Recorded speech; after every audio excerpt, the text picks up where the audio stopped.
ਆਮ ਸ੍ਰੀ ਵਾਹਿਗੁਰੂ ਸਾਹਿਬ ਜੀ। ਸ੍ਰੀ ਨਾਨਕ ਅੰਗਦ ਗੁਰੂ ਅਮਰਦਾਸ ਪਦ ਬੰਦ।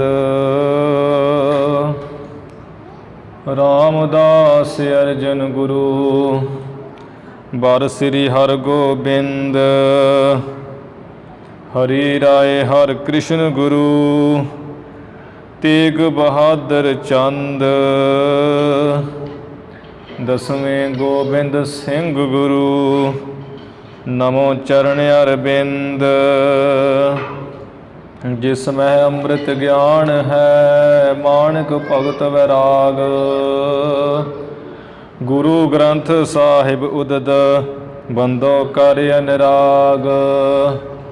ਸ੍ਰੀ ਗੁਰ ਸ਼ਬਦ ਕਮਾਏ ਜਿਨ ਜੀਤੇ ਪੰਚ ਵਿਕਾਰ। ਤਿਨ ਸੰਤਨ ਕੋ ਬੰਦਨਾ ਸਿਰ ਚਰਨਨ ਪਰ ਧਾਰ। ਏਕ ਓੰਕਾਰ ਸਤਿਗੁਰੂ ਤਿਹ ਪ੍ਰਸਾਦ ਸਚ ਹੋਏ। ਵਾਹਿਗੁਰੂ ਜੀ ਕੀ ਫਤਿਹ। ਵਿਘਨ ਵਿਨਾਸ਼ਨ ਸੋਏ। ਵਾਹਿਗੁਰੂ ਜੀ ਕੀ ਫਤਿਹ। ਵਿਘਨ ਵਿਨਾਸ਼ਨ ਸੋਏ। ਸਤਨਾਮ ਸ੍ਰੀ ਵਾਹਿਗੁਰੂ ਸਾਹਿਬ ਜੀ।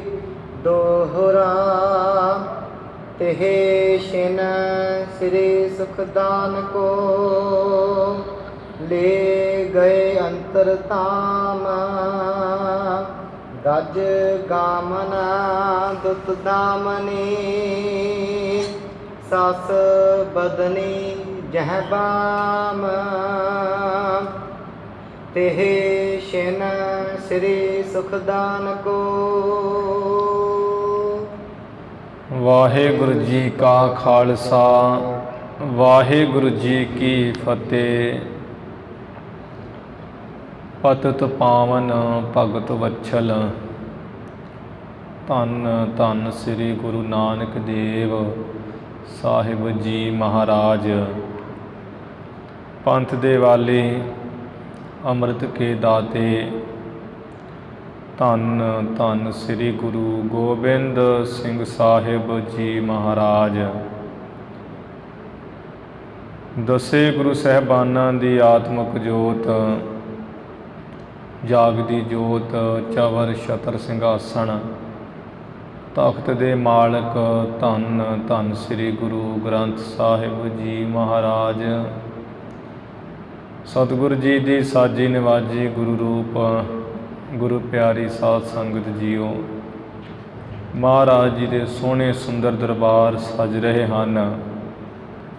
ਆਪ ਗੁਰੂ ਦੀਆਂ ਸੰਗਤਾਂ ਨੇ ਮਹਾਰਾਜ ਜੀ ਦੇ ਚਰਨਾਂ ਵਿੱਚ ਬੈਠ ਕਰਕੇ ਗੁਰੂ ਜੀ ਕੀ ਧੁਰ ਕੀ ਬਾਣੀ ਦੇ ਜਾਪ ਸਰਵਣ ਕੀਤੇ ਹਨ। ਸੱਚੇ ਪਾਤਸ਼ਾਹ ਜੀ ਦੀ ਧੁਰ ਕੀ ਬਾਣੀ ਤੋਂ ਬਾਅਦ ਰੋਜ਼ਾਨਾ ਹੀ ਜੋ ਗੁਰੂ ਨਾਨਕ ਸਾਹਿਬ ਮਹਾਰਾਜ ਜੀ ਦੀ ਕਥਾ ਸਰਵਣ ਕਰਵਾਈ ਜਾਂਦੀ ਹੈ, ਹੁਣ ਉਹਦਾ ਸਮਾਂ ਹੋਇਆ ਹੈ।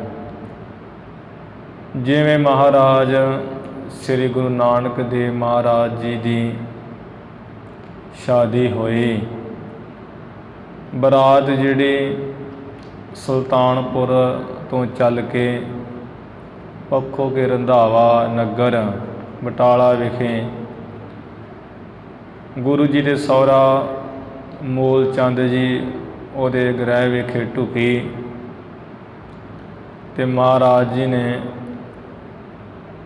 ਜਿਹੜੀ ਗੁਰਮਤਿ ਮਰਿਆਦਾ ਅਨੁਸਾਰ 4 ਲਾਵਾਂ ਲੈ ਕੇ ਸ਼ਾਦੀ ਨੂੰ ਸੰਪੂਰਨ ਕੀਤਾ। ਕਿਉਂਕਿ ਉਸ ਵਕਤ ਜਿਹੜੀ ਰੀਤੀ ਰਿਵਾਜ ਜੋ ਪਹਿਲਾਂ ਤੋਂ ਚੱਲਿਆ ਆਉਂਦਾ ਸੀ, ਉਸੇ ਤਰ੍ਹਾਂ ਹੀ ਇਹ ਸਭ ਕੁਝ ਹੋ ਰਿਹਾ ਸੀ। ਤੇ ਜਾਂ ਜੋ ਵੇਦਾਂ ਦੀ ਰੀਤੀ ਹੈ, ਵੇਦਾਂ ਵਿੱਚ ਜੋ ਦੱਸਿਆ ਹੈ ਕਿ ਜਿਹੜਾ ਕੋਈ ਬ੍ਰਾਹਮਣ ਆਪਣੇ ਅਸੂਲਾਂ 'ਤੇ ਪੱਕਾ ਹੈ, ਨਿਯਮਾਂ ਵਿੱਚ ਪੱਕਾ ਹੈ, ਕਿ ਉਹਦੇ ਦੁਆਲੇ ਤੇ ਅਗਨੀ ਦੇ ਦੁਆਲੇ ਪ੍ਰਦਖਣਾ ਕਰਕੇ ਪਰਿਕਰਮਾ ਕਰਕੇ ਫੇਰੇ ਲੈਣੇ ਹਨ, ਲਾਵਾਂ। ਤੇ ਖੱਤਰੀ ਬ੍ਰਾਹਮਣ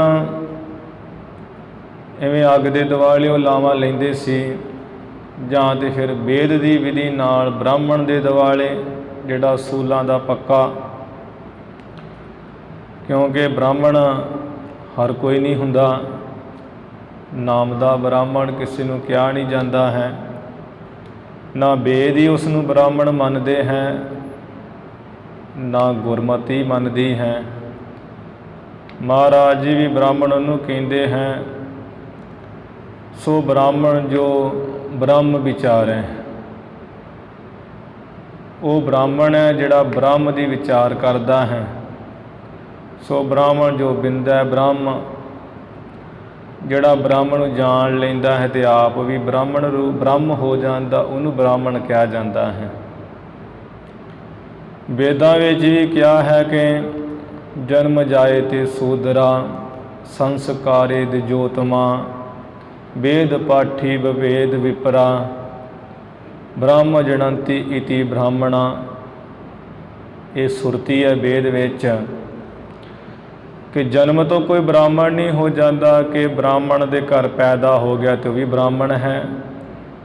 ਅਸੀਂ ਤੇ ਕਹਿ ਦਿੰਦੇ ਹਾਂ, ਪਰ ਵੇਦ ਵੀ ਨਹੀਂ ਇਸ ਗੱਲ ਨੂੰ ਮੰਨਦਾ ਹੈ। ਜਨਮ ਤੋਂ ਪੈਦਾ ਹੋਣ ਤੇ ਸਾਰੇ ਸ਼ੂਦਰ ਹੀ ਹਨ, ਸਭ ਨੀਚ ਹਨ, ਕਿਉਂਕਿ ਜਿੰਨਾ ਚਿਰ ਸੰਸਕਾਰ ਨਹੀਂ ਧਰਮ ਦਾ ਬਣਾ ਲੈਂਦਾ ਮਨੁੱਖ, ਉਨਾ ਚਿਰ ਉਹ ਕਿਸੇ ਦਾ ਕਹਿ ਨਹੀਂ ਸਕਦਾ ਮੈਂ ਛਤਰੀ ਹਾਂ, ਮੈਂ ਬ੍ਰਾਹਮਣ ਹਾਂ। ਇਸੇ ਤਰ੍ਹਾਂ ਅਸੀਂ ਵੀ ਨਹੀਂ ਕਹਿ ਸਕਦੇ ਮੈਂ ਸਿੱਖ ਹੀ ਹਾਂ। ਜਨਮ ਪੈਦਾ ਹੋਣ 'ਤੇ ਕੋਈ ਨਹੀਂ ਹੈ, ਕਿਉਂਕਿ ਜਨਮ ਤੇ ਹਰ ਇੱਕ ਦਾ ਹਰ ਇੱਕ ਧਰਮ 'ਚ ਹੋ ਰਿਹਾ ਹੈ। ਉਹ ਇੱਕ ਪੱਕੀ ਕੀਤੀ ਹੋਈ ਗੱਲ ਵੀ ਤੂੰ ਅੱਜ ਮੁਸਲਮਾਨ ਹੀ ਹੈ, ਤੂੰ ਈਸਾਈ ਹੀ ਹੈ, ਤੂੰ ਸਿੱਖ ਹੀ ਹੈ। ਪਰ ਜਿੰਨਾ ਚਿਰ ਧਰਮ ਦਾ ਸੰਸਕਾਰ ਨਹੀਂ ਹੁੰਦਾ, ਉਨਾ ਚਿਰ ਉਹ ਮਨੁੱਖ ਨਹੀਂ ਹੁੰਦਾ ਹੈ। ਉਹ ਮਨੁੱਖ ਕਿਹਾ ਨਹੀਂ ਜਾ ਸਕਦਾ ਵੀ ਸਿੱਖ ਹੀ ਹੈ। ਸਿੱਖ ਉਸ ਦਿਨ ਹੈ ਜਿਸ ਦਿਨ ਗੁਰੂ ਕਾ ਦਿੱਤਾ ਹੋਇਆ ਬਾਣਾ ਆਦਿਕ ਬਾਣੀ ਕਾਰ ਧਾਰਨ ਕਰੇ। ਜਨਮ ਜਾਏ ਤੇ ਸ਼ੂਦਰਾ, ਭਾਵ ਜਨਮ ਪੈਦਾਇਸ਼ ਦੇ ਸਾਰੇ ਸ਼ੂਦਰ ਹੀ ਹੈ। ਸੰਸਕਾਰੇ ਦਜੋਤਮਾ, ਫਿਰ ਸੰਸਕਾਰ ਹੁੰਦਾ ਹੈ, ਫਿਰ ਉਹਨੂੰ ਦਿਜ ਕਿਹਾ ਜਾਂਦਾ ਹੈ। ਉਹ ਕਿਵੇਂ ਕਿ ਬ੍ਰਾਹਮਣ ਉਹ ਸੰਸਕਾਰ ਕਰਦੇ ਆ, ਜਦੋਂ 10-11 ਸਾਲ ਦਾ ਛਤਰੀ ਹੋ ਜਾਂਦਾ, 8 ਸਾਲ ਦਾ ਬ੍ਰਾਹਮਣ ਬੱਚਾ ਜਿਹੜਾ ਪੈਦਾ ਹੋਇਆ ਹੋਵੇ ਘਰ ਵਿੱਚ, ਜਿਹੜਾ ਕੋਈ ਬ੍ਰਾਹਮਣ ਦਾ ਮਾਂ ਪਿਓ ਹੋਵੇ, ਤੇ ਉਹ 8 ਸਾਲ ਦੀ ਉਮਰ 'ਚ ਉਹ ਸੰਸਕਾਰ ਕਰਦਾ ਹੈ ਬ੍ਰਾਹਮਣ ਦਾ, ਆਪਣੇ ਪੁੱਤਰ ਦਾ। ਅਤੇ ਜਿਹੜਾ ਕੋਈ ਛਤਰੀ ਧਰਮ 'ਚ ਬੱਚਾ ਪੈਦਾ ਹੋਵੇ ਉਹਦਾ 10-11 ਸਾਲ ਦੀ ਉਮਰ 'ਚ, ਉਹ ਕੀਤਾ ਜਾਂਦਾ ਹੈ ਬ੍ਰਾਹਮਣ ਵੱਲੋਂ ਫਿਰ ਸੰਸਕਾਰ ਧਰਮ ਦਾ, ਕਿ ਜਿਹੜਾ ਗੰਗਾ ਦਾ ਜਲ ਉਹਦੇ ਵਿੱਚ ਗਾਂ ਦਾ ਥੋੜ੍ਹਾ ਜਿਹਾ ਪਿਸ਼ਾਬ ਰਲਾ ਕੇ ਚੌਂਕੇ ਵਿੱਚ ਬਿਠਾ ਕੇ ਉਹਦੀ ਚੂਲੀ ਕਰਵਾਈ ਜਾਂਦੀ ਹੈ।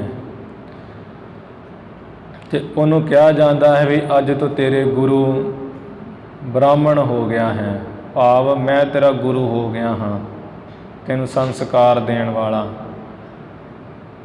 ਉਹ ਬ੍ਰਾਹਮਣ ਥਿਆ, ਸਿੱਖਾ ਕੰਨ ਚੜ੍ਹਾਈਆ ਗੁਰ ਬ੍ਰਾਹਮਣ ਥਿਆ, ਜਿਵੇਂ ਗੁਰਬਾਣੀ 'ਚ ਬਚਨ ਹੈ।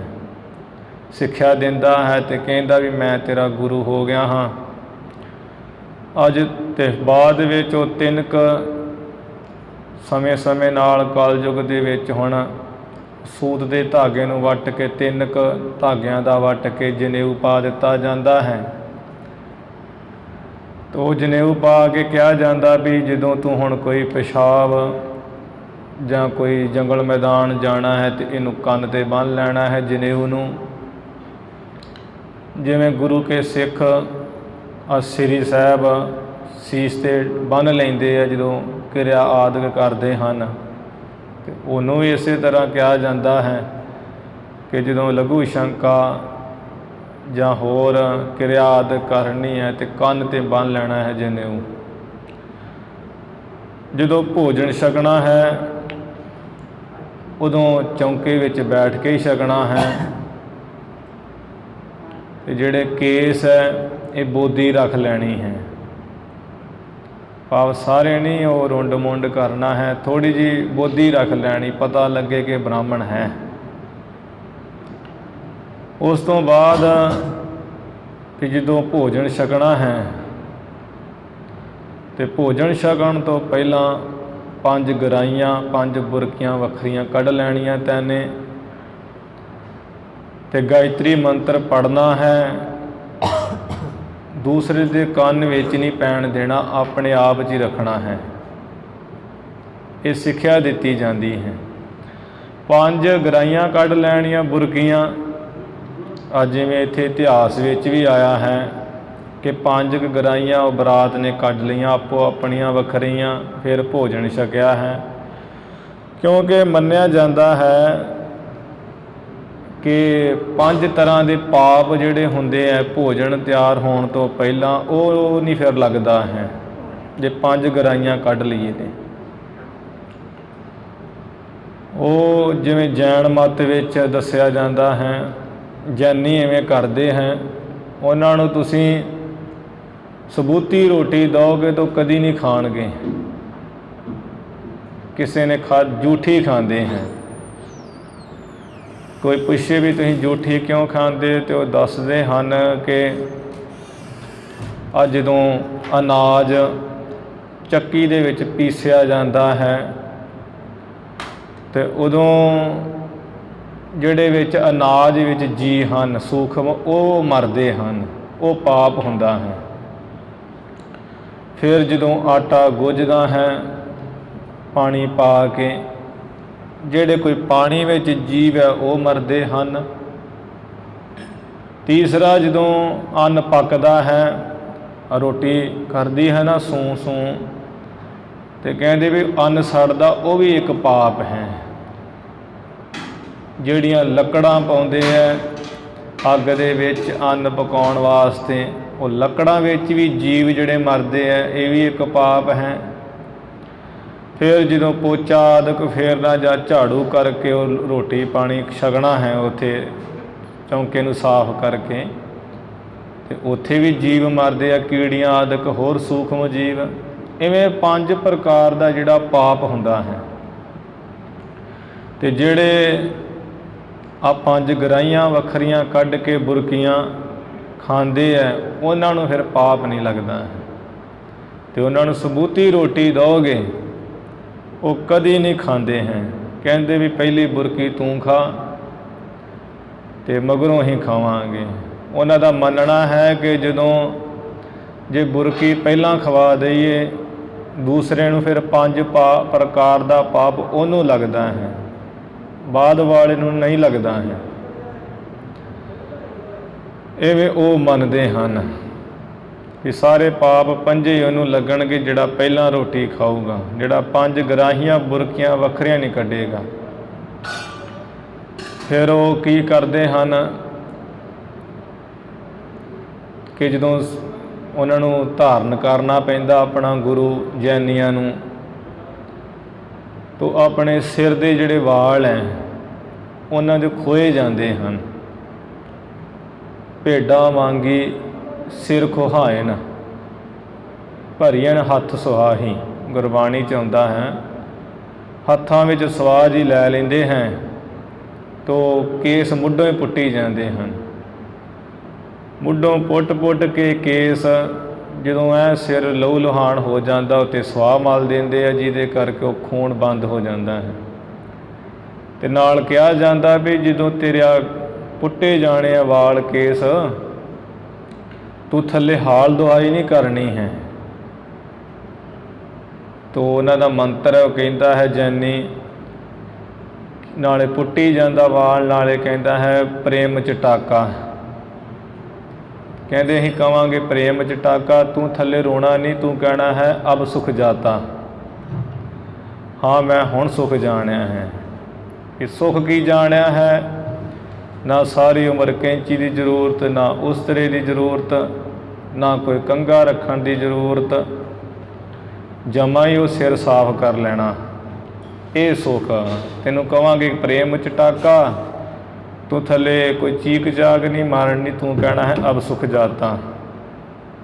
ਤੇ ਗੁਰਬਾਣੀ 'ਚ ਬਚਨ ਆਉਂਦੇ ਹੈ ਭੇਡਾਂ ਵਾਂਗੀ ਸਿਰ ਖੋਹਾਇਣ, ਵੀ ਭੇਡਾਂ ਦਾ ਤੇ ਅਜੇ ਉਹ ਮੁੰਨੀਆਂ ਜਾਂਦੀਆਂ ਹੈ, ਤੇ ਇਹ ਭੇਡਾਂ ਵਾਂਗੂ ਸਿਰ ਆਪਣਾ ਆਪ ਉਹ ਮੁੱਢੇ ਪੁੱਟ ਦਿੰਦੇ ਹੈ, ਭੇਡਾਂ ਦੇ ਤੇ ਫਿਰ ਹੋ ਜਾਂਦੇ ਹਨ।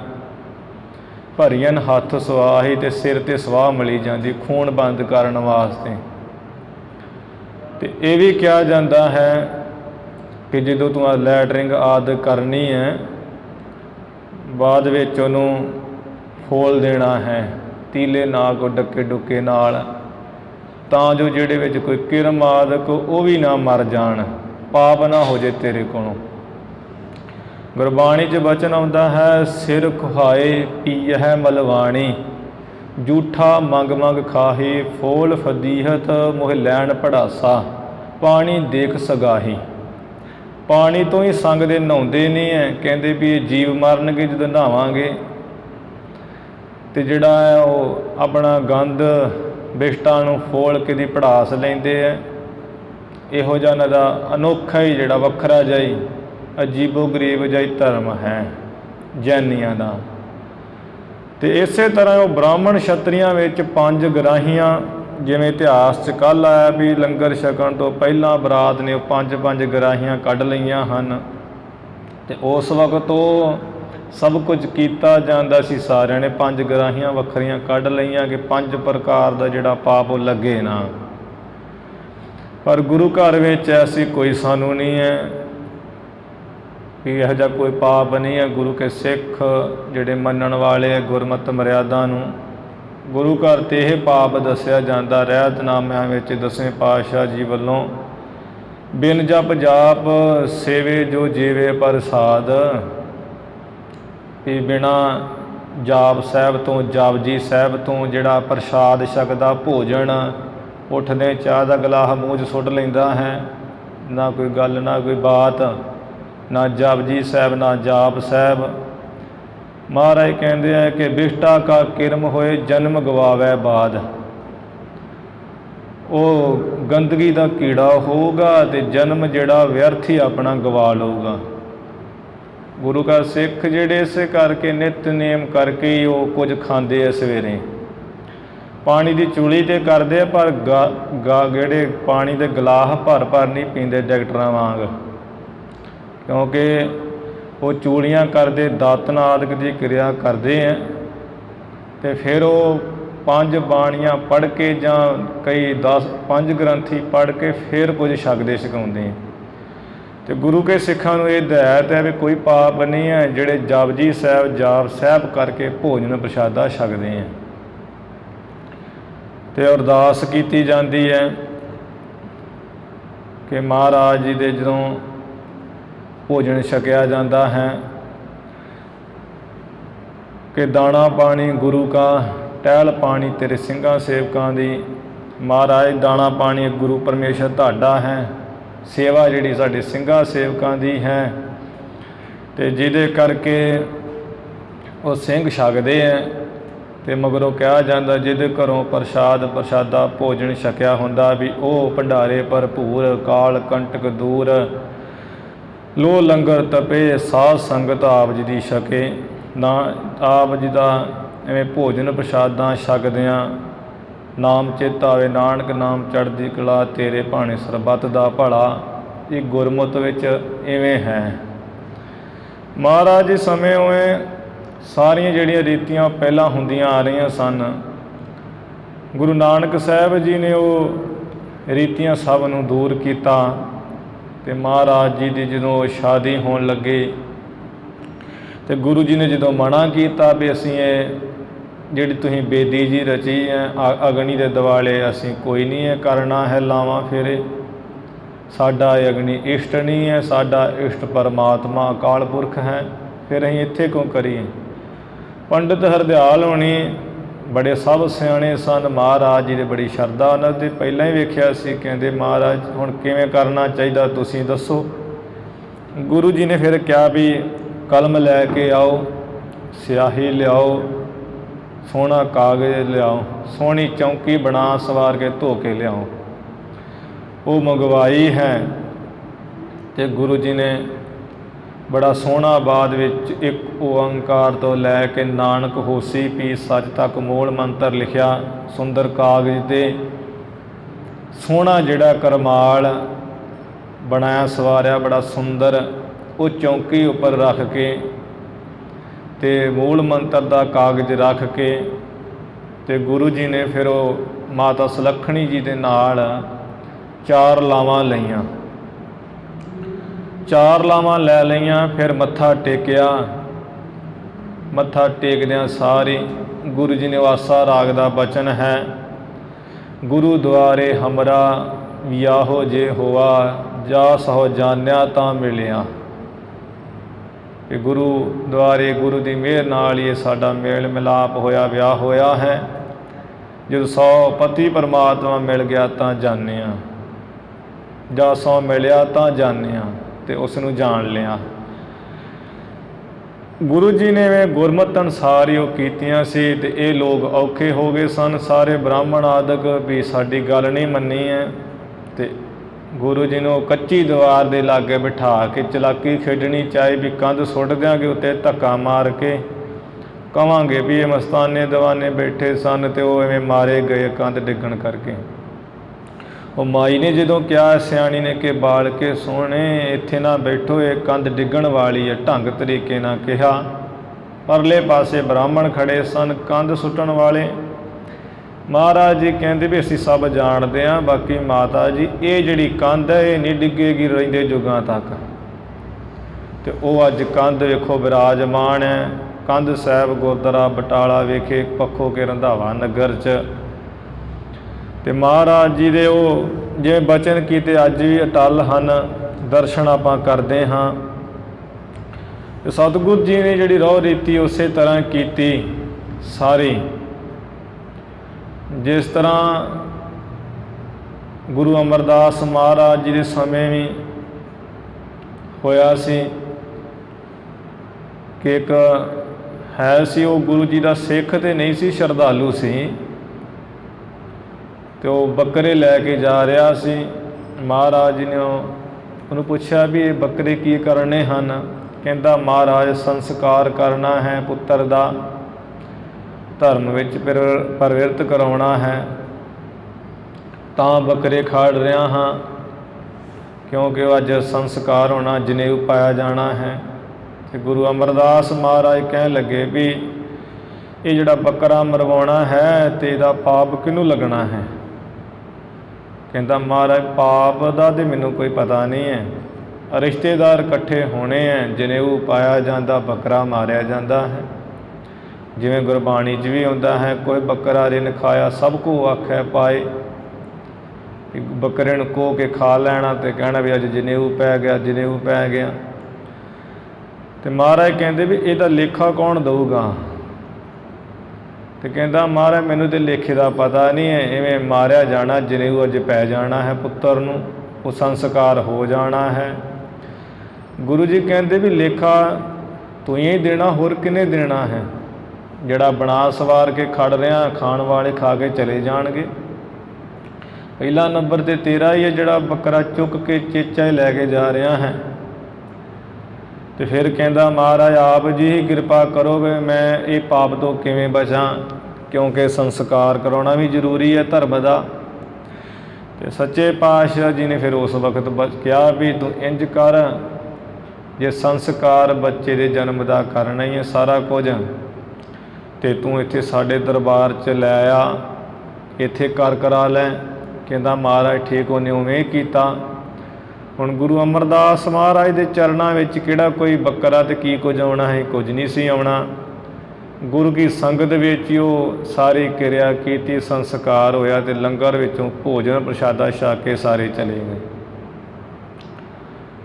ਅਤੇ ਇੱਕ ਜੋ ਰਾਣੀ ਸੀ, ਜਦੋਂ ਗੁਰੂ ਜੀ ਨੇ ਆਗਿਆ ਕੀਤੀ ਸੀ ਵੀ ਸਾਡੇ ਦਰਬਾਰ 'ਤੇ ਜਿਹੜਾ ਵੀ ਆਵੇ ਉਹ ਕੋਈ ਘੁੰਡ ਕੱਢ ਕੇ ਨਾ ਆਵੇ, ਮਹਾਰਾਜ ਨੇ ਵਰਜਿਆ।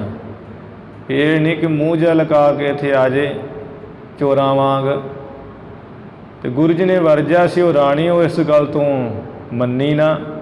ਜਦੋਂ ਰਾਜੀ ਦੀ ਰਾਣੀਆਂ ਆਈਆਂ ਤੇ ਉਹਨਾਂ ਇਹ ਜਿਹੜੀ ਦੂਜੀਆਂ ਤੇ ਸਾਰੀਆਂ ਸਿਆਣੀਆਂ ਸੀ, ਇੱਕ ਨੇ ਆਪਣੇ ਆਪ 'ਚ ਹੰਕਾਰੀ ਸੀ, ਮੈਂ ਬੜੀ ਸੁੰਦਰ ਹਾਂ, ਮੂੰਹ ਉਹਨੇ ਆਪਣਾ ਕੱਜਿਆ ਹੋਇਆ ਸੀ, ਘੁੰਡ ਜਿਹਾ ਕੱਢਿਆ। ਮਹਾਰਾਜ ਦੇ ਬਚਨ ਹੋ ਗਏ ਵੀ ਇਹ ਕਿਹੜੀ ਕਮਲੀ ਹੈ। ਫਿਰ ਉਹ ਕਮਲੀ ਹੋ ਗਈ, ਤੁਰੀ ਫਿਰੇ ਜੰਗਲਾਂ ਵਿੱਚ।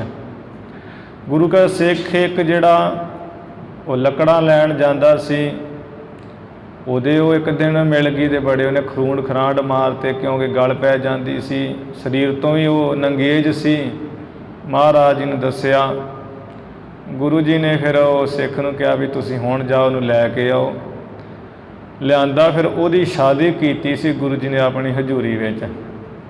ਉਹ ਪਾਗਲ ਜਿਹੜੀ ਐ 9/9 ਹੋ ਗਈ ਠੀਕ ਰਾਣੀ। ਸਿੱਖ ਜਿਹੜਾ ਲੱਕੜਾ ਲਿਆਉਂਦਾ ਉਹਦੇ ਨਾਲ ਸ਼ਾਦੀ ਕਰਵਾਈ ਅਤੇ ਗੁਰੂ ਅਮਰਦਾਸ ਜੀ ਮਹਾਰਾਜ ਆਪ ਬਿਰਾਜਮਾਨ ਹੋਏ ਅਤੇ ਗੁਰੂ ਜੀ ਦੀਆਂ ਪ੍ਰਦੱਖਣਾਂ ਉੱਥੇ ਕੀਤੀਆਂ ਸਨ। ਉਸ ਵਕਤ ਇਵੇਂ ਹੋਇਆ, ਚੌਥੇ ਪਾਤਸ਼ਾਹ ਦੇ ਸਮੇਂ ਗੁਰੂ ਰਾਮਦਾਸ ਮਹਾਰਾਜ ਜੀ ਨੇ ਫਿਰ ਲਾਵਾਂ ਬਾਣੀ ਉਚਾਰਨ ਕੀਤੀ ਕਿ ਗੁਰੂ ਕੇ ਸਿੱਖਾਂ ਨੇ ਜਿਹੜੀਆਂ ਹੈ ਇਹ ਬਾਣੀ ਜਿਹੜੀ ਹੈ ਇਹਦੇ ਬਾਣੀ ਦੇ ਦਿਵਾਲੇ ਲਾਵਾਂ ਪੜ੍ਹ ਕੇ ਫੇਰੇ ਕਰਨੇ ਹਨ ਅਤੇ ਉਹ ਅੱਜ ਕੀਤੇ ਜਾਂਦੇ ਹੈ। ਜਿੱਥੇ ਕੋਈ ਕੀਰਤਨ ਨਹੀਂ ਹੁੰਦੇ ਉੱਥੇ ਗ੍ਰੰਥੀ ਸਿੰਘ ਇਕੱਲਾ ਹੀ ਕਰਵਾ ਦਿੰਦਾ ਹੈ ਲਾਵਾਂ। ਜਿੱਥੇ ਕੀਰਤਨੀਏ ਹੁੰਦੇ ਨਾਲ ਪਹਿਲਾਂ ਬਾਬਾ ਪੜ੍ਹ ਲੈਂਦਾ ਹੈ, ਮਗਰੇ ਫਿਰ ਉਹ ਜਿਹੜਾ ਰਾਗੀ ਸਿੰਘ ਉਹ ਲਾਵਾਂ ਪੜ੍ਹਦਾ ਹੈ ਅਤੇ ਹੁੰਦੀਆਂ ਹਨ ਲਾਵਾਂ। ਫਿਰ ਆਨੰਦ ਸਾਹਿਬ ਪੜ੍ਹਿਆ ਜਾਂਦਾ ਹੈ, ਮਗਰੋਂ ਸ਼ਬਦ ਪੜ੍ਹੇ ਜਾਂਦੇ ਆ ਖੁਸ਼ੀ ਦੇ ਕੇ ਵਿਆਹੋ ਹੋਆ ਮੇਰੇ ਬਾਬਲਾ ਗੁਰਮੁਖੇ ਹਰ ਪਾਇਆ, ਲੱਖ ਖੁਸ਼ੀਆਂ ਪਾਤ ਸਾਹੀਆਂ ਜੇ ਸਤਿਗੁਰ ਨਦਰ ਕਰੇ। ਇਹੋ ਜਿਹੇ ਸ਼ਬਦ ਪੜ੍ਹੇ ਜਾਂਦੇ ਅਤੇ ਕਾਰਜ ਸੰਪੂਰਨ ਹੁੰਦਾ ਹੈ। ਕਾਰਜ ਦੇ ਸਵਾਰ ਸਤਿਗੁਰ ਸੱਚ ਸਾਖੀ ਹੈ। ਅਤੇ ਇਹ ਜਿਹੜੀਆਂ ਰੀਤਾਂ ਸਾਨੂੰ ਸਤਿਗੁਰਾਂ ਨੇ ਗੁਰੂ ਨਾਨਕ ਸਾਹਿਬ ਜੀ ਜਦੋਂ ਵਿਚਰੇ ਹੈ ਅਤੇ ਸਾਰਾ ਕੁਝ ਹੀ ਸਾਨੂੰ ਸਮਝਾਇਆ ਬੁਝਾਇਆ। ਅਤੇ ਜਦੋਂ ਇਹ ਕੁਝ ਹੋਇਆ ਅਤੇ ਉਦੋਂ ਤਾਂ ਮਹਾਰਾਜ ਜੀ ਦੇ ਰੀਤੀ ਰਿਵਾਜ ਦੇ ਹਜੇ ਕੋਈ ਪ੍ਰਚਾਰ ਨਹੀਂ ਕੀਤਾ, ਕੁਝ ਨਹੀਂ ਕੀਤਾ। ਕਈ ਕਹਿ ਦਿੰਦੇ ਆ ਵੀ ਵੇਖ ਲਓ ਆ ਗੁਰੂ ਜੀ ਦੇ ਵਿਆਹ ਦੇ ਵਿੱਚ ਐਵੇਂ ਵਾਜੇ ਵੱਜੇ ਆ, ਗਾਉਣ ਵਾਲੀਆਂ ਆਈਆਂ ਆਦਿਕ, ਅਤੇ ਤੁਸੀਂ ਕਹਿੰਦੇ ਸਾਨੂੰ ਤੁਸੀਂ ਕਹਿੰਦੇ ਵੀ ਇਵੇਂ ਕਰੋ। ਇਹ ਅਸੀਂ ਕਿਵੇਂ ਕਰੀਏ, ਤੁਹਾਨੂੰ ਵੇਖੀਏ ਕਿ ਜਾਂ ਇਤਿਹਾਸ ਵੱਲ ਵੇਖੀਏ। ਪਰ ਮਹਾਰਾਜ ਜਦੋਂ ਪ੍ਰਚਾਰ ਕੀਤਾ ਦੇਸ਼ਾਂ ਵਿਦੇਸ਼ਾਂ ਵਿੱਚ ਵਿਚਰ ਕੇ, ਅਤੇ ਗੁਰੂ ਜੀ ਨੇ ਸਭ ਕੁਝ ਸਾਨੂੰ ਵਰਜਿਆ ਹੈ। ਅੱਜ ਸਾਡੇ ਕੋਲ ਬਾਣੀ ਹੈ ਅਤੇ ਸਾਨੂੰ ਹੁਣ ਇਹਨਾਂ ਗੱਲਾਂ ਦੀ ਕੀ ਜ਼ਰੂਰਤ ਹੈ। ਬਾਕੀ ਜੋ ਕਰਿਆ ਕਰਾਇਆ ਹੈ ਉੱਧਰ ਪਿਤਾ ਕਲਿਆਣ ਚੰਦ ਜੀ ਨੇ ਕਰਾਇਆ ਹੈ ਅਤੇ ਇੱਧਰ ਮੂਲ ਚੰਦ ਸਤਿਗੁਰੂ ਜੀ ਦੇ ਸਹੁਰਾ ਜੀ ਨੇ ਕੀਤਾ ਹੈ। ਇਹਦੇ ਵਿੱਚ ਮਹਾਰਾਜ ਦਾ ਤਾਂ ਕੋਈ ਲੈਣਾ ਦੇਣਾ ਹੀ ਨਹੀਂ। ਜੇ ਮਹਾਰਾਜ ਹਰ ਗੱਲ 'ਤੇ ਉੱਥੇ ਰੌਲਾ ਪਾਉਣ ਲੱਗਦੇ ਤਾਂ ਵਿਆਹ ਕਿਹੜੇ ਸਮੇਂ ਹੋਣਾ ਸੀ। ਜਿੱਥੇ ਅਕਾਲ ਪੁਰਖ ਇਸ਼ਟ ਦੀ ਗੱਲ ਆਈ ਹੈ ਕਿ ਨਹੀਂ ਸਾਡਾ ਬਣਦਾ, ਉੱਥੇ ਮਹਾਰਾਜ ਜੀ ਨੇ ਕੀਤਾ ਹੈ ਮੂਲ ਮੰਤਰ ਦੇ ਦੁਆਲੇ ਪ੍ਰਦੱਖਣਾ। ਇਵੇਂ ਗੁਰਮਤਿ ਅਨੁਸਾਰ ਜਿਹੜੇ ਗੁਰੂ ਕੇ ਸਿੱਖ ਕਰਦੇ ਹੈ, ਮਹਾਰਾਜ ਜੀ ਨੇ ਸਾਨੂੰ ਸਿੱਖਿਆ ਦਿੱਤੀ ਹੈ। ਕਈ ਇਹੋ ਜਿਹਾ ਜਦੋਂ ਪ੍ਰਸੰਗ ਸੁਣ ਲੈਂਦੇ ਹੈ, ਕੋਈ ਇਹ ਤਾਂ ਸਮਝਦੇ ਨਹੀਂ ਵੀ ਰੀਤੀ ਉਸ ਸਮੇਂ ਦੀ ਸੀ ਜਿਹੜੀ ਇਹ ਹੋ ਰਹੀ ਸੀ। ਕਹਿੰਦੇ ਵੀ ਗੁਰੂ ਨੇ ਕੀਤਾ, ਫਿਰ ਅਸੀਂ ਕਿਉਂ ਨਾ ਲੈ ਕੇ ਜਾਈਏ ਗਾਉਣ ਵਾਲੀਆਂ, ਅਸੀਂ ਕਿਉਂ ਨਾ ਲੈ ਕੇ ਜਾਈਏ ਜਿਹੜਾ ਚੰਗਾ ਸਾਜ ਧੱਜ ਕੇ, ਕਿਉਂ ਨਾ ਰੌਲਾ ਰੱਪਾ ਪਾਈਏ ਅਸੀਂ। ਪਰ ਸੱਚੇ ਪਾਤਸ਼ਾਹ ਦਾ ਇਹਦੇ ਵਿੱਚ ਕੁਝ ਨਹੀਂ ਹੈ। ਉੱਧਰ ਪਿਤਾ ਦੀ ਜ਼ਿੰਮੇਵਾਰੀ ਹੈ, ਇੱਧਰ ਮੂਲ ਚੰਦ ਜਿਹੜੇ ਹੈ ਸਹੁਰਾ ਜੀ ਦੀ ਆਪਣੀ ਉਹਦੀ ਹੈ ਸਭ ਇੰਤਜ਼ਾਮ। ਗੁਰੂ ਜੀ ਦੇ ਵਿੱਚ ਕੋਈ ਬੋਲੇ ਨਹੀਂ ਹੈ ਵੀ ਤੁਸੀਂ ਐਵੇਂ ਨਹੀਂ ਐਵੇਂ ਕਰੋ। ਜਿੱਥੇ ਗੁਰੂ ਜੀ ਦੀ ਆਪਣੀ ਗੱਲ ਆਈ ਹੈ ਵੀ ਸਾਨੂੰ ਕਿਵੇਂ ਕਰਨਾ ਚਾਹੀਦਾ, ਗੁਰੂ ਜੀ ਨੇ ਕੀਤਾ। ਕਈ ਫਿਰ ਉਹ ਕਹਿੰਦੇ ਜੀ ਅਸੀਂ ਤਾਂ ਜਿਵੇਂ ਗੁਰੂ ਜੀ ਦੀ ਸ਼ਾਦੀ ਹੋਈ ਉਸੇ ਤਰ੍ਹਾਂ ਕਰਨਾ ਕਰਾਉਣਾ ਹੈ, ਅਸੀਂ ਗੁਰੂ ਨਾਨਕ ਦੇ ਹੀ ਸਿੱਖ ਹਾਂ। ਅਤੇ ਉਹ ਫਿਰ ਚੰਗਾ ਹੀ ਉਹ ਆਪਣੀ ਵੱਲੋਂ ਧੁੰਮ ਧੰਮ ਪਾ ਲੈਂਦੇ ਹੈ। ਅਤੇ ਅੰਮ੍ਰਿਤ ਵੀ ਕਈਆਂ ਨੇ ਛਕਿਆ ਹੁੰਦਾ ਹੈ ਅਤੇ ਉਹ ਆਪਣੀ ਸ਼ਾਦੀਆਂ ਵਿੱਚ ਸ਼ਰਾਬ ਆਦਿਕ ਗਾਉਣ ਵਜਾਉਣ ਫਿਰ ਚੰਗਾ ਕਰਦੇ ਹਨ। ਸਾਡੇ ਵਰਗੇ ਜਦੋਂ ਕਰਦੇ ਹੈ, ਫਿਰ ਜਦੋਂ ਕੁਝ ਸਮਾਂ ਪਾ ਕੇ ਔਖੇ ਹੁੰਦੇ ਹੈ, ਕੋਈ ਪੁੱਛਦਾ ਵੀ ਤੁਸੀਂ ਇਹ ਅੰਮ੍ਰਿਤ ਛਕਿਆ ਹੈ, ਗੁਰੂ ਵਾਲੇ ਹੋ, ਤੁਹਾਨੂੰ ਕਰਨਾ ਨਹੀਂ ਸੀ ਚਾਹੀਦਾ। ਕਹਿੰਦੇ ਕਰੀਏ ਕਿਉਂ ਨਾ। ਅੱਜ ਨਾ ਕਰੀਏ ਤਾਂ ਕਿਸੇ ਨੇ ਵੜਨਾ ਹੀ ਨਹੀਂ ਹੈ। ਲੋਕ ਕਹਿੰਦੇ ਵੀ ਵਿਆਹ ਸੀ ਕਿ ਮਕਾਨ ਸੀ, ਆਪਣੇ ਕੋਲੋਂ ਹੀ ਗੱਲਾਂ ਬਣਾ ਲੈਂਦੇ ਹੈ। ਅਤੇ ਉਹ ਵੇਖੋ ਸਾਡੇ ਰਿਸ਼ਤੇਦਾਰਾਂ ਨੇ ਨਹੀਂ ਆਉਣਾ ਹੈ, ਫਿਰ ਸਾਡਾ ਵਿਆਹ ਵੀ ਕਾਹਦਾ ਹੈ, ਕਰਨਾ ਪੈਣਾ, ਮਜਬੂਰੀ ਹੈ। ਮਤਲਬ ਕਿ ਮਹਾਰਾਜ ਸੱਚੇ ਪਾਤਸ਼ਾਹ ਨਾਰਾਜ਼ ਹੋ ਜਾਣ ਰਿਸ਼ਤੇਦਾਰ ਸੰਬੰਧੀ ਜੀ ਨਾਰਾਜ਼ ਹੋਣੇ ਚਾਹੀਦੇ, ਉਹਨਾਂ ਵਾਸਤੇ ਤਾਂ ਕਰਨਾ ਹੀ ਚਾਹੀਦਾ ਹੈ। ਗੁਰੂ ਦੀ ਨਾਰਾਜ਼ੀ ਹੋ ਜੇ, ਬੇਸ਼ੱਕ ਹੋ ਜੇ। ਫਿਰ ਜਦੋਂ ਇਹੋ ਜਿਹਾ ਕੁਝ ਹੋ ਜਾਂਦਾ ਮਾੜਾ, ਕੁਝ ਸਮਾਂ ਪਾ ਕੇ, ਕਿਉਂਕਿ ਮਨਾਹੀਆਂ ਕੀਤੀਆਂ ਹੁੰਦੀਆਂ, ਉੱਥੇ ਗੁਰੂ ਦੀ ਕੋਈ ਖੁਸ਼ੀ ਨਹੀਂ ਹੈ ਸਾਡੇ ਵਰਗਿਆਂ ਦੇ। ਫਿਰ ਅਸੀਂ ਜਾਣੇ ਗੁਰੂ ਘਰ ਵੀ ਬਾਬਾ ਜੀ ਕਰੋ ਅਰਦਾਸ, ਬੜੇ ਪਰੇਸ਼ਾਨ ਹਾਂ।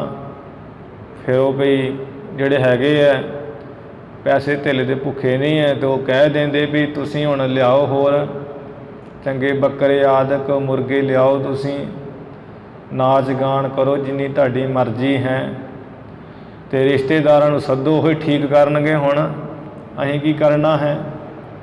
ਜਦੋਂ ਕਹਿ ਦਿੰਦੇ ਸੱਚ ਜੇ ਕੋ ਬੋਲੇ ਸੱਚ ਕੂੜਾ ਜਲ ਜਾਵਈ, ਝੂਠੇ ਫਿਰ ਸੜ ਮੱਚ ਜਾਂਦੇ ਆ ਵੀ ਇਹ ਗੁਰਦੁਆਰਾ ਸਾਹਿਬ ਕਾਹਨੂੰ ਬੈਠੇ ਜੇ ਨਾ ਅਰਦਾਸ ਨਹੀਂ ਕਰਨੀ ਹੈ। ਫਿਰ ਉਹ ਮਨ 'ਚ ਬੜੇ ਲੋਕ ਔਖੇ ਹੁੰਦੇ ਹੈ। ਮਹਾਰਾਜ ਸੱਚੇ ਪਾਤਸ਼ਾਹ ਜੀ ਨੇ ਜੋ ਕੁਝ ਵੀ ਹੈ ਗੁਰਮਤਿ ਅਨੁਸਾਰ ਸਾਨੂੰ ਸਿਖਾਇਆ, ਅਤੇ ਮੂਲ ਮੰਤਰ ਦੇ ਦੁਆਲੇ ਪ੍ਰਦਖਣਾ ਗੁਰੂ ਜੀ ਨੇ ਕੀਤੀਆਂ, ਲਾਵਾਂ ਕੀਤੀਆਂ। 4 ਫੇਰੇ ਤੇ ਇਤਿਹਾਸ 'ਚ ਵੀ ਆਏ ਹੈ। ਸਨਾਤਨ ਮੱਤ ਵਿੱਚ 7 ਫੇਰੇ ਹੁੰਦੇ ਹੈ, ਅਤੇ ਕੋਈ ਪ੍ਰਸੰਗ ਨੂੰ ਖੰਡਨ ਕਰਨ ਤੋਂ ਪਹਿਲਾਂ ਸਾਨੂੰ ਸੋਚਣਾ ਚਾਹੀਦਾ ਇਹ ਜਿਹੜਾ ਹਿਸਾਬ ਕਿਤਾਬ ਰੀਤੀ ਰਿਵਾਜ ਜੋ ਲਿਖਿਆ ਇਤਿਹਾਸ ਵਿੱਚ, ਇਹ ਸਾਰੇ ਦਾ ਸਾਰਾ ਹੀ ਭਾਈ ਸੰਤੋਖ ਸਿੰਘ ਜੀ ਨੇ ਉਸ ਸਮੇਂ ਦਾ ਲਿਖਿਆ ਜਦੋਂ ਚੱਲਦਾ ਸੀ, ਅੱਜ ਵੀ ਚੱਲਦਾ ਹੈ। ਇਹ ਨਹੀਂ ਕਿ ਅੱਜ ਨਹੀਂ ਚੱਲਦਾ ਹੈ। ਜਿਹੜੇ ਗੁਰਸਿੱਖ ਹੈ ਉਹ ਗੁਰਮਤਿ ਅਨੁਸਾਰ ਹੀ ਚੱਲਦੇ ਹਨ, ਗੁਰੂ ਜੀ ਦੀ ਹੀ ਅਗਵਾਈ ਵਿੱਚ ਪਾਉਂਦੇ ਹੈ। ਅੱਗੇ ਵੀ ਜਿਵੇਂ ਹੁਣ ਰਹਿੰਦਾ ਪ੍ਰਸੰਗ ਥੋੜ੍ਹਾ ਜਿਹਾ ਆ ਰਿਹਾ ਹੈ ਕਿ ਇੱਥੇ ਆਪਾਂ ਇਤਿਹਾਸ 'ਚ ਸਰਵਣ ਕੀਤਾ ਹੈ ਕਿ ਜਿਵੇਂ ਗਾਉਣ ਵਾਲੀ ਜਿਹੜੀ ਨੱਚਣ ਵਾਲੀ ਉਹ ਵੀ ਆਈਆਂ ਸਨ, ਪਿਤਾ ਕਲਿਆਣ ਚੰਦ ਜੀ ਲੈ ਕੇ ਆਏ ਸੀ। ਅੱਜ ਜਦੋਂ ਹੁਣ ਕਿਸੇ ਕੋਲ 4 ਪੈਸੇ ਹੋਣ ਉਹ ਕੀ ਕੁਝ ਨਹੀਂ ਕਰਦਾ ਹੈ, ਸਭ ਨੱਚਣ ਵਾਲੀਆਂ ਅਤੇ ਹੋਰ ਗਾਉਣ ਵਜਾਉਣ ਸਭ ਤਰ੍ਹਾਂ ਨਾਲ ਉਹ ਖੜਦੇ ਆ ਲੋਕ, ਬੈਂਡ ਵਾਜੇ ਆਦਿਕ। ਹੁਣ ਇੱਧਰ ਰਾਏ ਬਲਾਰ ਵੀ ਤਗੜਾ ਹੈ, ਉੱਧਰ ਨਵਾਬ ਦੌਲਤ ਖਾਂ ਵੀ ਬੜਾ ਤਗੜਾ ਹੈ, ਅਮੀਰ ਹੈ। ਅਤੇ ਰਾਏ ਬਲਾਰ ਮਹਾਰਾਜ ਦਾ ਉਪਾਸਕ ਹੈ, ਅਤੇ ਉਹਨੇ ਤੇ ਆਪ ਕਿਹਾ ਹੈ ਕਿ ਕਲਿਆਣ ਚੰਦ ਜੀ ਜਿਹੜੀ ਕੋਈ ਚੀਜ਼ ਮੇਰੇ ਕੋਲੋਂ ਲੈ ਜਾਓ ਤੁਸੀਂ ਖੁੱਲੀਆਂ ਡੁੱਲੀਆਂ। ਉੱਧਰ ਨਵਾਬ ਦੌਲਤ ਖਾਂ ਕਹਿੰਦਾ ਹੈ ਵੀ ਜੈ ਰਾਮ ਜੋ ਕੁਝ ਵੀ ਚਾਹੀਦਾ ਅਤੇ ਇੱਥੋਂ ਲੈ ਜਾ ਤੂੰ ਸਾਡੇ ਕੋਲੋਂ। ਉਹ ਸਾਰਾ ਕੁਝ ਉਹਨਾਂ ਦਿੱਤਾ ਹੈ, ਅਤੇ ਇੱਧਰ ਪਿਤਾ ਕਲਿਆਣ ਚੰਦ ਜੀ ਲੈ ਕੇ ਆਏ ਹੈ। ਅਤੇ ਸਤਿਗੁਰੂ ਮਹਾਰਾਜ ਸੱਚੇ ਪਾਤਸ਼ਾਹ ਜੀ ਜੋ ਬ੍ਰਹਮ ਗਿਆਨ ਵਿੱਚ ਲੀਨ ਹੈ, ਪਰਮੇਸ਼ਰ ਆਪ, ਤੋ ਗਾਉਣ ਵਾਲੀ ਜਿਹੜੀ ਨੱਚਣ ਵਾਲੀ ਕੋਈ ਨੱਚੀ ਹੈ ਭਾਵੇਂ ਇੱਥੇ ਪ੍ਰਸੰਗ 'ਚ ਅੱਗੇ ਹੁਣ ਆਉਣ ਹੀ ਵਾਲਾ ਹੈ, ਪਰ ਮਹਾਰਾਜ ਜੀ ਦੀ ਵਿਸ਼ੇਸ਼ਤਾ ਕਵੀ ਸਾਹਿਬ ਜੀ ਨੇ ਨਾਲ ਦੱਸੀ ਹੈ ਵੀ ਗੁਰੂ ਜੀ 'ਤੇ ਕੋਈ ਅਸਰ ਨਹੀਂ ਹੋਇਆ ਨੱਚਣ ਵਾਲੀ ਦਾ ਅੱਗੇ, ਅਤੇ ਪਰ ਜਿਹੜਾ ਗੁਰੂ ਜੀ ਦਾ ਸੁਭਾਅ ਹੈ ਸਖੀ ਦਾ ਤੇ ਪੁਣੇ ਵਾਲਾ ਪੈਸਾ ਧੇਲਾ ਦਿੱਤਾ ਹੈ, ਕਿਉਂਕਿ ਮਹਾਰਾਜ ਜੀ ਦੇ ਵੇਸਵਾਗਾਮੀ ਦੇ ਸਾਡੀਆਂ ਨਜ਼ਰਾਂ ਵਿੱਚ ਸਭ ਕੁਝ ਜੋ ਬ੍ਰਹਮ ਗਿਆਨੀ ਉੱਥੇ ਤਾਂ ਕੋਈ ਵੇਸਵਾ ਨਹੀਂ ਹੈ, ਉੱਥੇ ਤਾਂ ਸਭ ਗੋਬਿੰਦ ਹੈ, ਸਭ ਗੋਬਿੰਦ ਹੈ। ਮਹਾਰਾਜ ਜੀ ਦੇ ਉਹਦੇ ਨੱਚਣ ਦਾ ਕੋਈ ਅਸਰ ਨਹੀਂ ਹੋਇਆ, ਗੁਰੂ ਜੀ ਆਪਣੀ ਮੌਜ ਵਿੱਚ ਹਨ। ਨਹੀਂ ਤਾਂ ਨੱਚਣ ਦਾ ਅਸਰ ਸਾਡੇ ਬਾਬਿਆਂ 'ਤੇ ਹੁੰਦਾ ਹੈ, ਲਾ ਲਾ ਕੇ ਗਾਣੇ, ਅਤੇ ਫਿਰ ਉਹ ਜਿਹੜੇ ਚੰਗੀ ਭਲੀ ਸੇਵਾ ਕਰਦੇ ਕਈ ਸਾਲਾਂ ਦੀ, ਅਤੇ ਉਹ ਦਿਨ ਖੂਹ 'ਚ ਪਾਉਂਦੇ ਨੱਚਣ ਵੇਲੇ, ਨੱਚਦੇ ਬਾਹਾਂ ਤਾਂ ਨੂੰ ਕੱਢ ਕੱਢ ਕੇ ਜਿਹੜੇ ਬਾਬੇ ਵੱਜਦੇ ਪਿੰਡ ਦੇ ਵਿੱਚ, ਕਹਿੰਦੇ ਚਲੋ ਜੀ ਖੁਸ਼ੀ ਦਾ ਦਿਨ ਹੀ ਇਹ ਕਿਹੜਾ ਬਾਰ-ਬਾਰ ਆਉਣਾ ਹੈ।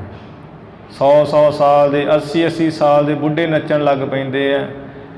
ਜਿਹੜੀਆਂ ਮਾਈਆਂ ਬਜ਼ੁਰਗ ਕਹਿੰਦੀਆਂ ਵੀ ਸਾਡੇ ਕੋਲ ਤਾਂ ਕੋਈ ਕੰਮ ਹੀ ਨਹੀਂ ਹੁੰਦਾ, ਉੱਠ ਹੀ ਨਹੀਂ ਸਕਦੀਆਂ, ਫਿਰ ਉਹ ਵੀ ਮਾਤਾਵਾਂ ਬੋਲੀਆਂ ਪਾਉਂਦੀਆਂ ਹਨ। ਕਹਿਣ ਦਾ ਮਤਲਬ ਵੀ ਸਤਿਗੁਰ ਜੀ ਸਾਹਮਣੇ ਉਹ ਭਾਵੇਂ ਸਭ ਕੁਝ ਹੋਇਆ ਹੈ, ਮਹਾਰਾਜ ਨੇ ਦਾਨ ਵੀ ਦਿੱਤਾ, ਪੈਸਾ ਵੀ ਦਿੱਤਾ ਹੈ ਸੱਚੇ ਪਾਤਸ਼ਾਹ ਜੀ ਨੇ, ਪਰ ਗੁਰੂ ਜੀ ਦੇ ਕੋਈ ਅਸਰ ਨਹੀਂ ਹੋਇਆ। ਇੱਥੇ ਪ੍ਰਸੰਗ ਵਿੱਚ ਆਵੇਗਾ ਮਹਾਰਾਜ ਜੀ ਦੇ ਜਿਨ੍ਹਾਂ ਦਾ ਕੋਈ ਵਾਸਦਾ ਨਹੀਂ, ਗੁਰੂ ਜੀ ਤੇ ਉਹਨਾਂ ਨੂੰ ਦਾਨ ਦਿੰਦੇ ਸੀ। ਜੇ ਕੋਈ ਦੇਖਣ ਆਉਂਦਾ ਉਹਦੇ ਹੱਥ ਤੇ ਮਾਇਆ ਰੱਖ ਦਿੰਦੇ ਸੀ ਸੱਚੇ ਪਾਤਸ਼ਾਹ। ਤੇ ਇਹ ਤੇ ਹੁਣ ਸਾਹਮਣੇ ਗੁਰੂ ਜੀ ਦੀ ਆਪਣੇ ਜਿਹੜੀ ਸ਼ਾਦੀ ਵਿੱਚ ਪਿਤਾ ਜੀ ਲੈ ਕੇ ਆਏ, ਤੋਂ ਆਪਣਾ ਜੋ ਉਹਦਾ ਕਿਰਿਆ ਕਰ ਰਹੀ ਹੈ, ਪਰ ਗੁਰੂ ਮਹਾਰਾਜ ਜੀ ਨੂੰ ਕੋਈ ਦਾ ਅਸਰ ਨਹੀਂ ਹੈ। ਮਾਨੋ ਕਾਮਦੇਵ ਬੜੇ ਭੇਖ ਧਾਰ ਕੇ ਆ ਰਿਹਾ ਹੈ। ਬ੍ਰਹਮ ਗਿਆਨ ਜਿਸ ਨੂੰ ਕੋਈ ਅਸਰ ਨਹੀਂ ਕਰਦਾ, ਕਾਮਦੇਵ, ਉਹੀ ਸਾਰੀ ਇੱਥੇ ਵਿਚਾਰ ਬਣੀ ਹੋਈ ਹੈ। ਇਵੇਂ ਜਿਹੜਾ ਪ੍ਰਸੰਗ ਅੱਗੇ ਆ ਰਿਹਾ ਹੈ ਉਹ ਆਪਾਂ ਸਰਵਣ ਕਰੀਏ। ਸਰਵਣ ਕਰਨ ਤੋਂ ਪਹਿਲਾਂ ਗੁਰੂ ਜੀ ਦੇ ਚਰਨਾਂ ਵਿੱਚ ਨਿਵਾਓ ਸੀਸ।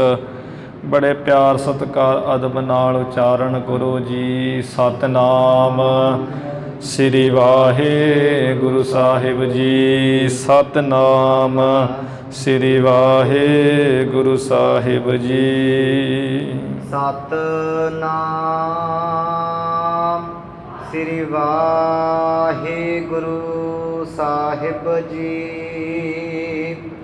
ਦੋਹਰਾ ਤਿਹ ਛਿਨ ਸ੍ਰੀ ਸੁਖਦਾਨ ਕੋ। ਜਦੋਂ ਸਾਰਿਆਂ ਨੇ ਹੁਣ ਤਰ੍ਹਾਂ ਤਰ੍ਹਾਂ ਦੇ ਭੋਜਨ ਮਿੱਠੇ ਬਣੇ ਸਨ, ਜਦੋਂ ਭੋਜਨ ਸਾਰੀ ਬਰਾਤ ਨੇ ਛਕ ਲਿਆ ਹੈ, ਉੱਠੇ ਹੈ, ਉਸ ਸਮੇਂ ਤਿਸ ਛਿਨ, ਉਸ ਸਮੇਂ ਸੁੱਖਾਂ ਦੇ ਦਾਤੇ ਗੁਰੂ ਨਾਨਕ ਦੇਵ ਮਹਾਰਾਜ ਜੀ ਨੂੰ ਲੈ ਗਏ ਅੰਤਰ ਧਾਮ। ਅੰਦਰ ਘਰ ਦੇ ਵਿੱਚ ਕੁਝ ਮਾਈਆਂ ਆਈਆਂ ਹੈ ਤੇ ਲੈ ਗਈਆਂ ਹਨ। ਗਜ ਗਾਮਨ ਦੁੱਤ ਦਾਮਨੀ। ਜਿਨ੍ਹਾਂ ਦੀ ਆ ਚਾਲ ਜਿਵੇਂ ਹਾਥੀ ਮਸਤ ਚਾਲੇ ਚੱਲਦਾ ਹੈ, ਮਸਤ ਚਾਲ ਵਾਲੀਆਂ, ਤੇ ਦੁੱਤ ਦਾਮਣੀ, ਬਿਜਲੀ ਵਾਂਗ ਜਿਨ੍ਹਾਂ ਦੀ ਆ ਸੋਭਾ ਹੈ। ਸਸ ਬਦਨੀ ਜਹ ਬਾਮ। ਜਿਹੜੀਆਂ ਇਹ ਮਾਈਆਂ ਇਸਤਰੀਆਂ ਜਿਨ੍ਹਾਂ ਦੇ ਮੁੱਖ ਚੰਦਰਮਾ ਵਾਂਗ ਹਨ ਲਿਸ਼ਕਦੇ। ਸਵਈਆ ਹਾਸ ਬਿਲਾਸ ਸਵਾਸਨ ਜੇ। ਇਹ ਜਿਹੜੀਆਂ ਮਾਈਆਂ ਸਨ, ਸਵਾਸਨ ਭਾਵ ਸੋਹਣੇ ਹਾਸ ਬਿਲਾਸ, ਜਾਂ ਸਵਾਸਨ ਇੱਕ ਇਲਾਕੇ ਦੀ ਬੋਲੀ ਹੈ ਵੀ ਇਸਤਰੀਆਂ ਜਿਹੜੀਆਂ ਹਾਸ ਬਿਲਾਸ ਗੁਰੂ ਮਹਾਰਾਜ ਜੀ ਨੂੰ ਮਖੌਲ ਜਿਹਾ ਕਰਦੀਆਂ ਹਨ। ਪ੍ਰਕਾਸ਼ ਕਰੈ ਸੁਖ ਦਾਨ ਹੈ ਸੋ। ਸੁਖਦਾਨੀ, ਸੁੱਖਾਂ ਦਾ ਦਾਨ ਦੇਣ ਵਾਲੇ ਗੁਰੂ ਸਾਹਿਬ ਜੀ ਨਾਲ ਆਪਣਾ ਹਾਸ ਬਿਲਾਸ ਮਖੌਲ ਜੇ ਪ੍ਰਕਾਸ਼ ਪ੍ਰਗਟ ਕਰਦੀਆਂ ਹਨ। ਲੋਚਨ ਲੋਲ ਬਿਲੋਕਤ ਬੰਕ। ਨੇਤਰਾਂ ਨੂੰ ਚੰਚਲ ਜਿਹਾ ਕਰਕੇ ਆ ਟੇਢੇ ਜੇ ਜਿਹੜੀ ਨਜ਼ਰ ਨਾਲ ਤੱਕਦੀਆਂ ਹਨ। ਇਹ ਜਿਹੜੀ ਸਭ ਕੁਝ ਵਿਧੀ ਹੈ, ਇਹ ਤੇ ਅਸੀਂ ਸਿਆਣੇ ਬਿਆਣੇ ਆ, ਸਭ ਕੁਝ ਹੱਥੀਂ ਕੀਤਾ ਕਰਾਇਆ ਹੈ। ਸਾਨੂੰ ਪਤਾ ਹੀ ਹੈ ਕਿ ਜਦੋਂ ਕੋਈ ਦੂल्हा ਬਰਾਤ ਵਾਲਾ ਜਾਂਦਾ ਤੇ ਉੱਥੇ ਕਿਵੇਂ ਉਹ ਜਿਹੜੀ ਲੜਕੀ ਦੀਆਂ ਸਹੇਲੀਆਂ ਆਦਿਕ ਮਾਈਆਂ ਹੁੰਦੀਆਂ ਕਿਵੇਂ ਕਰਦੀਆਂ ਹਨ। ਗੁਰੂ ਨਾਨਕ ਸਾਹਿਬ ਜੀ ਦੇ ਪਰਮਾਤਮਾ ਪਰਮੇਸ਼ਰ ਹਨ, ਪਰ ਉਹ ਜਿਹੜੀ ਸੰਸਾਰਕ ਰੀਤੀ ਵਿਆਹ ਦੀ ਕਰ ਰਹੇ ਹੈ, ਇੱਥੇ ਤੇ ਗੁਰੂ ਜੀ ਕੋਈ ਸ਼ਕਤੀ ਨਹੀਂ ਵਿਖਾ ਰਹੇ ਵੀ ਉਹਨਾਂ ਡਰਾ ਕੇ ਰੱਖ ਦੇਣ ਵੀ ਅਸੀਂ ਤੇ ਪਰਮੇਸ਼ਰ ਹਾਂ। ਮਹਾਰਾਜ ਆਮ ਸੰਸਾਰੀ ਜਿਵੇਂ ਸਾਡੇ ਵਾਂਗ ਹੀ ਆਮ ਬਣ ਕੇ ਗੁਰੂ ਜੀ ਬੈਠੇ ਹੋਏ ਆ। ਇਹ ਮਾਈਆਂ ਜਿਹੜੀਆਂ ਮਖੌਲ ਜਿਹਾ ਕਰਦੀਆਂ ਮਹਾਰਾਜ ਜੀ ਨੂੰ, ਤੇ ਆ ਟੇਢੀ ਜੀ ਨਜ਼ਰ ਨਾਲ ਚੰਚਲ ਜੇ ਨੇਤਰ ਕਰਕੇ ਦੇਖਦੀਆਂ ਹਨ। ਭਜੈ ਮਨ ਕੇ ਮਨ ਮਨ ਹੈ ਸੋ।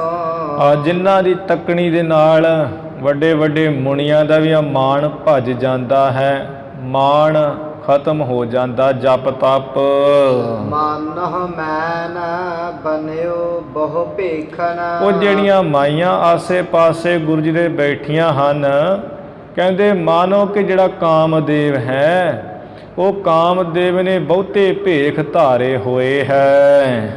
ਬਾਨਕ ਮਨ ਹੈ ਤਨ ਹੈ ਸੋ। ਜਿਹੜੇ ਤੀਰ ਹੈ ਨਾ ਕਾਮ ਦੇ, ਉਹ ਕਮਾਨ ਵਿੱਚ ਕੱਸ ਕੱਸ ਕੇ ਤੀਰ ਆ ਤਾਣਦੀਆਂ ਮਾਰਦੀਆਂ ਮਹਾਰਾਜ ਵੱਲ ਨੂੰ।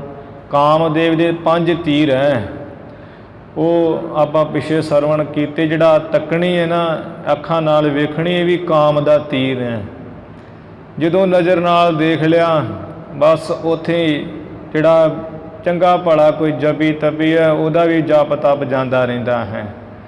ਤਾਈਓ ਮਹਾਂਪੁਰਸ਼ ਜਿਹੜੇ ਹੁੰਦੇ ਇਹਨਾਂ ਗੱਲਾਂ ਤੋਂ ਸੰਕੋਚ ਕਰਦੇ ਹੈ।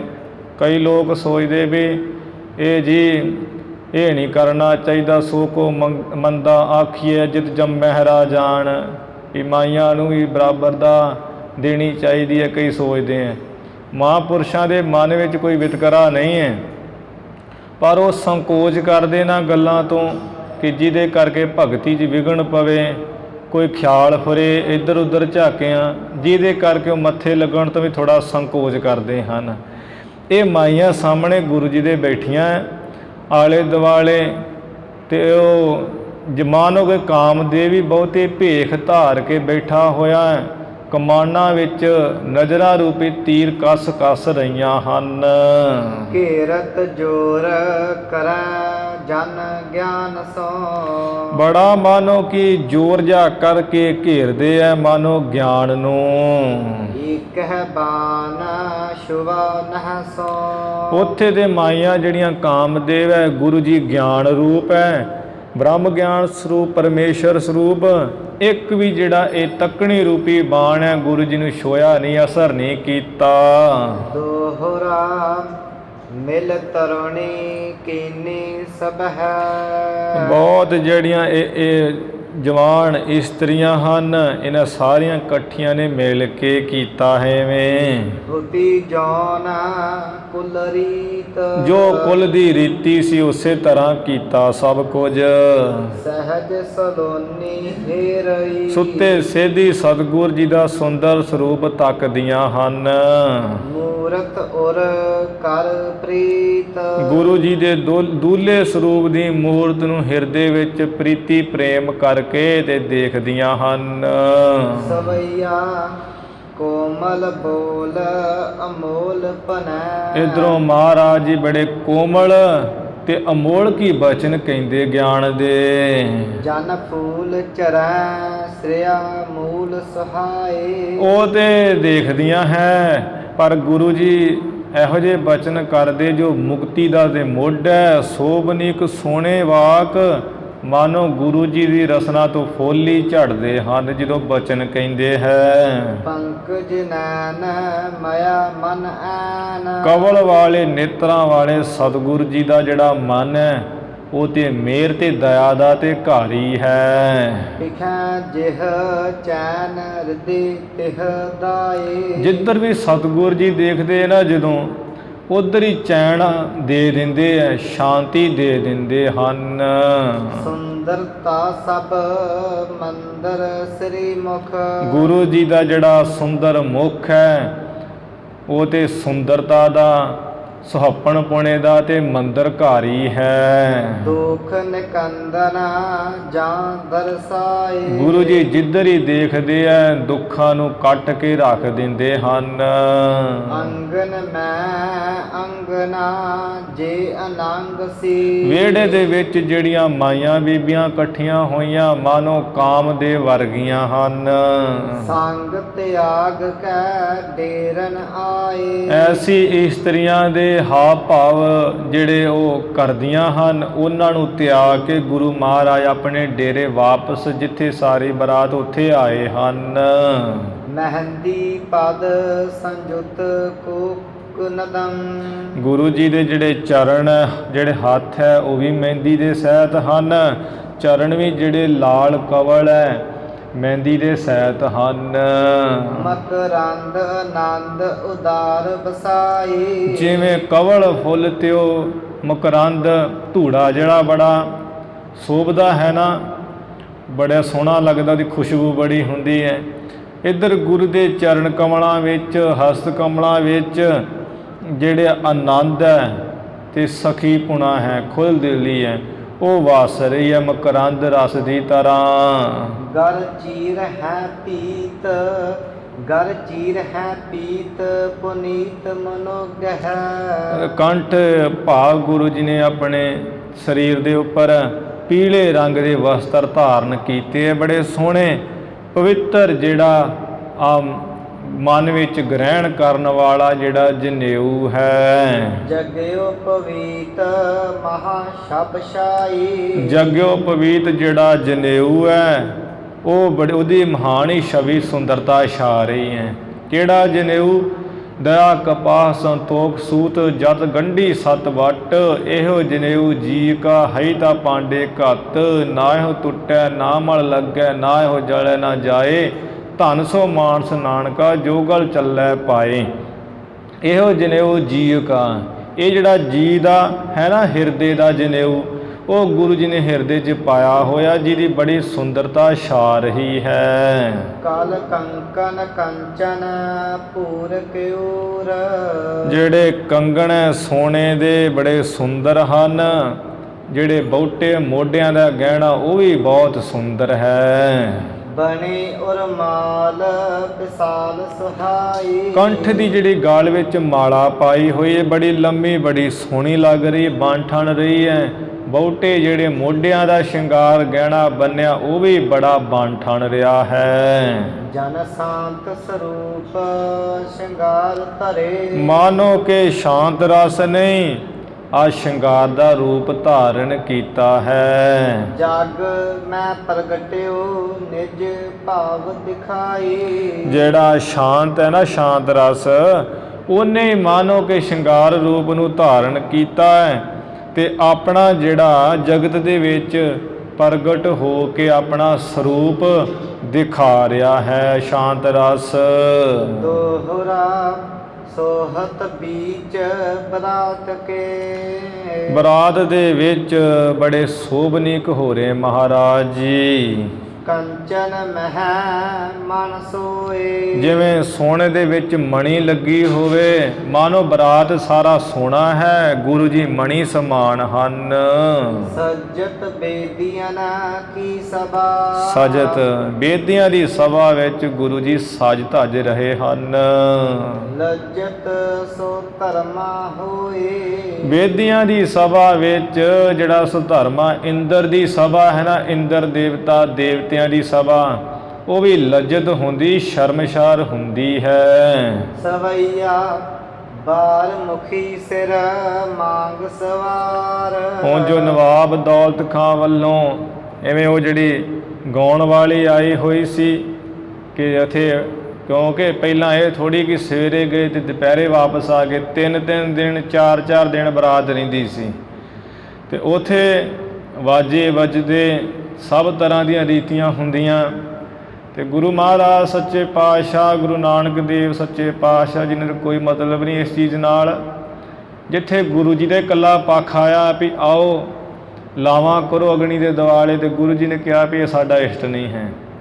ਹੁਣ ਇੱਧਰ ਜਿਹੜਾ ਇੰਤਜ਼ਾਮ ਹੈ ਸਾਰੇ ਦੂਸਰੇ ਖਾਣ ਪੀਣ ਦੇ, ਬੈਂਡ ਵਾਜੇ, ਰਥਾਂ ਦੇ, ਊਠਾਂ ਦੇ, ਗੱਡਿਆਂ ਦੇ, ਇਹ ਤਾਂ ਕੀਤੇ ਨਵਾਬ ਦੌਲਤ ਖਾਂ ਹੋਣਾ ਦਿੱਤੇ ਹੈ, ਰਾਏ ਬੁਲਾਰ ਹੋਣਾ ਨੇ। ਪਿਤਾ ਕਲਿਆਣ ਚੰਦ ਜੀ ਲੈ ਕੇ ਆਏ। ਕਿਹੜਾ ਨਹੀਂ ਚਾਹੁੰਦਾ ਹੈ ਕਿ ਮੈਂ ਆਪਣੇ ਪੁੱਤਰ ਦੀ ਸ਼ਾਦੀ ਵਿੱਚ ਕੋਈ ਚੀਜ਼ ਛੱਡਾਂ ਨਾ। ਸਭ ਚਾਹੁੰਦੇ ਵੀ ਮੈਂ ਚੰਗੀ ਸ਼ਾਦੀ ਕਰਾਂ, ਪਤਾ ਲੱਗੇ ਵਿਆਹ ਹੋਇਆ ਹੈ। ਉਧਰ ਤੇ ਪਿਤਾ ਕਲਿਆਣ ਚੰਦ ਜੀ ਨੇ ਸਾਰਾ ਕੁਝ ਕੀਤਾ ਹੈ। ਇੱਧਰ ਜਿਹੜੀ ਹੋਰ ਇੰਤਜ਼ਾਮ ਹੈ ਉਹ ਸਤਿਗੁਰ ਜੀ ਦੇ ਸਹੁਰਾ ਮੂਲ ਚੰਦ ਜੀ ਨੇ ਕੀਤਾ ਹੈ। ਇਵੇਂ ਜੋ ਪਿਤਾ ਕਲਿਆਣ ਚੰਦ ਜੀ ਲੈ ਕੇ ਆਏ ਸੀ ਉਹ ਗਾਉਣ ਵਾਲੀ, ਉਹ ਇੱਥੇ ਆਈ ਹੈ। ਬਾਰ ਮੁਖੀ, ਉਹ ਜਿਹੜੀ ਗਾਉਣ ਵਾਲੀ ਨੱਚਣ ਵਾਲੀ ਸੀ, ਉਹਨੇ ਸਿਰ ਦੇ ਵਿੱਚ ਮਾਂਗ ਬਣਾ ਸਵਾਰ ਕੇ ਰੱਖੀ ਹੈ, ਪਾਵ ਸੰਧੂਰ ਜਾ ਲਾਇਆ ਹੈ, ਆ ਚੀਰੇ ਜੇ ਕੱਢੇ ਹਨ। ਸਭਾ ਕੀ ਮਝਾਰ ਭਲੀ ਵਿਦ ਆਈ। ਉਹ ਸਭਾ ਦੇ ਵਿੱਚ ਚੰਗੀ ਤਰ੍ਹਾਂ ਨਾਲ ਆਈ ਹੈ, ਜਿੱਥੇ ਆ ਇੰਤਜ਼ਾਮ ਕੀਤਾ ਸੀ ਅਖਾੜਾ ਜਿਹਾ। ਵਾਦਿਤ ਗਾਇਕ ਸੰਗ ਲਏ। ਜਿਹੜੇ ਵਾਜੇ ਵਜਾਉਣ ਵਾਲੇ ਆ, ਫਿਰ ਗਾਇਕ ਜਿਹੜੇ ਗਾਉਣ ਵਾਲੇ ਆ ਉਹ ਵੀ ਨਾਲ ਲਏ, ਮਤਲਬ ਪੂਰਾ ਯਥਾ ਹੀ ਲੈ ਕੇ ਆਈ ਹੈ ਆਪਣਾ। ਪੱਗ ਨੇਵਰ ਬਾਜਨੀ ਆਨ ਵਜਾਈ। ਚਰਨਾਂ ਜਿਹੜੇ ਨੇ ਪੈਰ ਵਿੱਚ ਝਾਂਜਰ ਪਾਈ ਹੈ, ਕੋਈ ਝਾਂਜਰਾਂ ਤੇ ਜਿਹੜੀ ਤੜਾਗੀ ਹੈ ਘੁੰਗਰੂਆਂ ਵਾਲੀ, ਆਣ ਕੇ ਵਜਾਉਣ ਲੱਗੀ ਹੈ ਬਰਾਤ ਦੇ ਵਿੱਚ। ਤਾਲਨ ਸੰਗ ਮਿਰਦੰਗ ਮਚੰਗ। ਤਾਲਣ ਜਿਹੜਾ ਛੈਣੇ ਹੈ ਤੇ ਜਿਹਨੂੰ ਕੈਂਸੀਆਂ ਵੀ ਕਹਿ ਲੈਂਦੇ ਹੈ, ਸਾਜ਼ ਇੱਕ ਤਰਫ ਦਾ, ਮਿਰਦੰਗ ਜਿਹੜਾ ਢੋਲ ਵਾਂਗ ਹੈ, ਮਚੰਗ ਇਹ ਵੀ ਇੱਕ ਸਾਜ਼ ਹੈ ਉਹਨਾਂ ਨਾਲ। ਪੰਗ ਤੰਬੂਰਨ ਤਾਲ ਮਿਲਾਈ। ਉਹ ਪੰਗ ਜਿਹੜਾ ਨਸਤਰੰਗ ਵਾਜਾ ਹੈ, ਤੰਬੂਰਨ ਜਿਹੜਾ ਢੋਲਕ ਹੈ, ਢੋਲ ਵਾਂਗ ਹੀ ਵੀ ਹੁੰਦਾ ਹੈ, ਤੰਬੂਰ ਕਹਿੰਦੇ, ਢੋਲ ਵੀ ਕਹਿ ਲੈਂਦੇ। ਇਹ ਸਾਜ਼ਾਂ ਦੇ ਨਾਲ ਤਾਲ ਨੂੰ ਮਿਲਾਇਆ ਹੈ। ਤਾਲ ਨੂੰ ਮਿਲਾ ਕੇ ਚੰਗੀ ਤਰ੍ਹਾਂ ਹੀ ਉਹ ਸੁਰਾਂ ਜਿਹਾਂ ਨੂੰ ਮਿਲਾ ਕੇ। ਰਾਗਨ ਰਾਗ ਭਰੇ ਅਨੁਰਾਗ ਸੋ। ਰਾਗਾਂ ਤੇ ਰਾਗਣੀਆਂ ਦੇ ਨਾਲ ਆ ਪ੍ਰੇਮ ਦੇ ਨਾਲ ਭਰਿਆ ਹੈ ਸਭ ਕੁਝ। ਮੋਹਨ ਕੋ ਮਨ ਤਾਨ ਬਸਾਈ। ਤਾਣ ਨੂੰ ਜਿਹੜਾ ਪੂਰਿਆ ਹੈ ਮਨਾਂ ਨੂੰ ਮੋਹਣ ਵਾਸਤੇ। ਜਿਵੇਂ ਆ ਅੱਜ ਕੱਲ੍ਹ ਦੇ ਹਿਸਾਬ ਨਾਲ ਡੀਜੇ ਵੱਜਦੇ ਆ ਤੇ ਜਿਹੜੇ ਸਾਡੇ ਵਰਗੇ ਮਨ ਦੇ ਚੋਰ ਲੋਕ ਉਹਨਾਂ ਦੇ ਮਨ ਚੁਰਾਏ ਜਾਂਦੇ ਆ ਉਹ ਕੋਈ ਗਾਣੇ ਆਦਿਕ ਸੁਣ ਕੇ। ਇਹ ਮਨ ਨੂੰ ਚੁਰਾਉਣ ਵਾਸਤੇ ਸਾਰਾ ਕੁਝ ਜਿਹੜੇ ਢੋਲ ਮਰਦਾਂਗੇ ਵਜਾਏ ਜਦੋਂ ਛੈਣੇ ਆਦਿਕ ਮਨ ਨੂੰ ਮੋਹਣ ਵਾਸਤੇ ਤਾਣਾ ਜਿਹਾਂ ਨੂੰ ਮਿਲਾਇਆ ਹੈ। ਉਹ ਤਾਣ ਜੇ ਪੂਰੇ ਹਨ।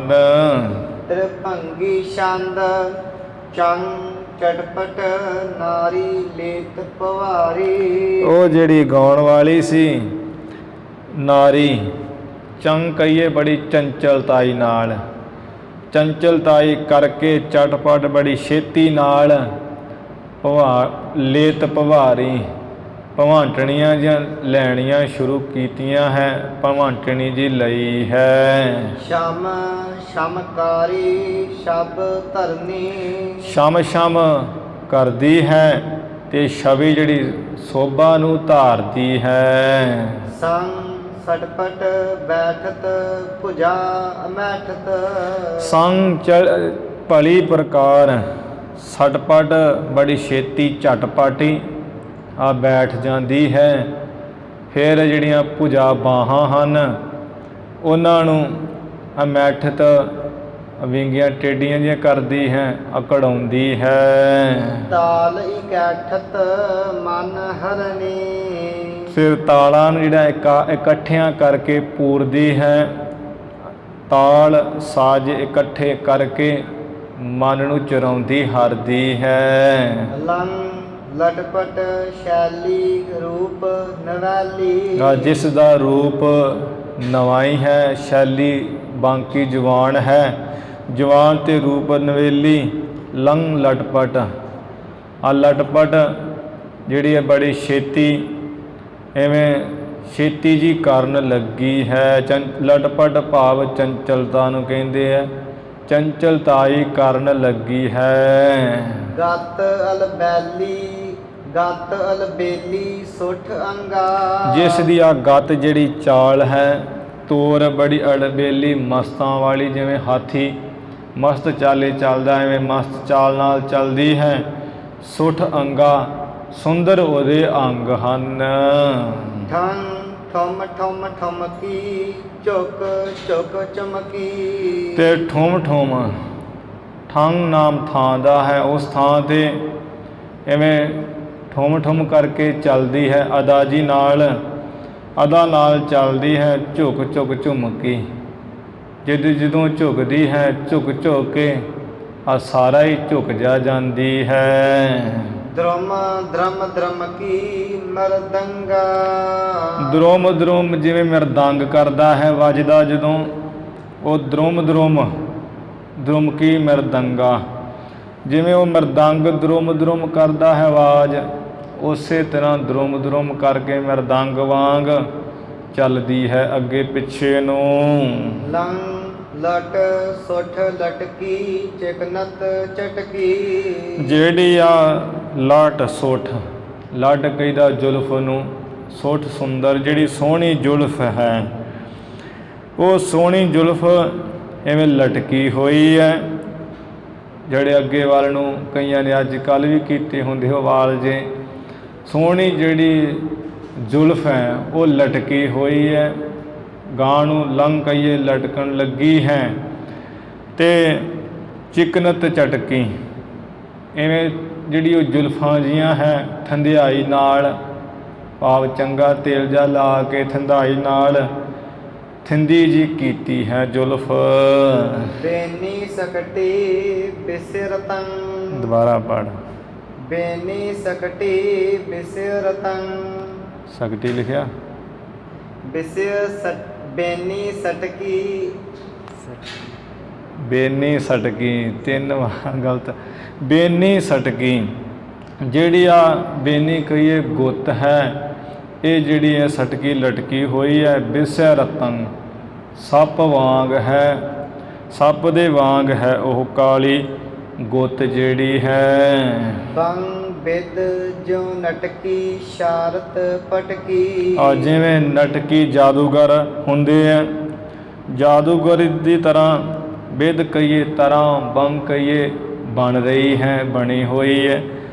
ਨਾਟਕ ਭਾਵ ਜਾਦੂਗਰ ਤਮਾਸ਼ਗੀਰ ਵਾਂਗ, ਉਹਨਾਂ ਵਾਂਗ ਬਣੀ ਹੋਈ ਹੈ। ਸਾਰਤ ਪਟਕੀ, ਜਿਹੜੀ ਆ ਵਸਤਰ ਕੱਪੜੇ ਜੇ ਦੀ ਹੈ, ਕੱਪੜੇ ਦੇ ਨਾਲ ਇੱਧਰ ਉੱਧਰ ਕਰਕੇ ਇਸ਼ਾਰਾ ਜਾ ਕਰਦੀ ਹੈ। ਕਰਵਰ ਮਟਕੀ ਸਿਰ ਧਰਤੰ।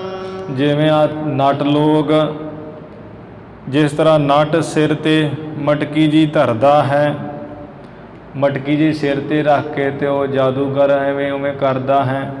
ਇਵੇਂ ਉਹ ਨਟਾਂ ਦੇ ਵਾਂਗ, ਜਾਦੂਗਰਾਂ ਵਾਂਗ ਕੱਪੜੇ ਨੂੰ ਉਵੇਂ ਅਦਾਵਾਂ ਜਿਹੀਆਂ ਨਾਲ ਇੱਧਰ ਉੱਧਰ ਕਰਦੀ ਹੈ। ਕੰਨ ਕਿੰਕਨ ਕਟਕੀ ਤਟ ਸ਼ਬ ਥਟਕੀ। ਜਿਹੜੀ ਆ ਕਮਰ ਦੇ ਨਾਲ ਕਿੰਕਣੀ ਹੈ, ਭਾਵ ਤੜਾਗੀ ਹੈ, ਉਹ ਕੱਸੀ ਹੋਈ ਹੈ।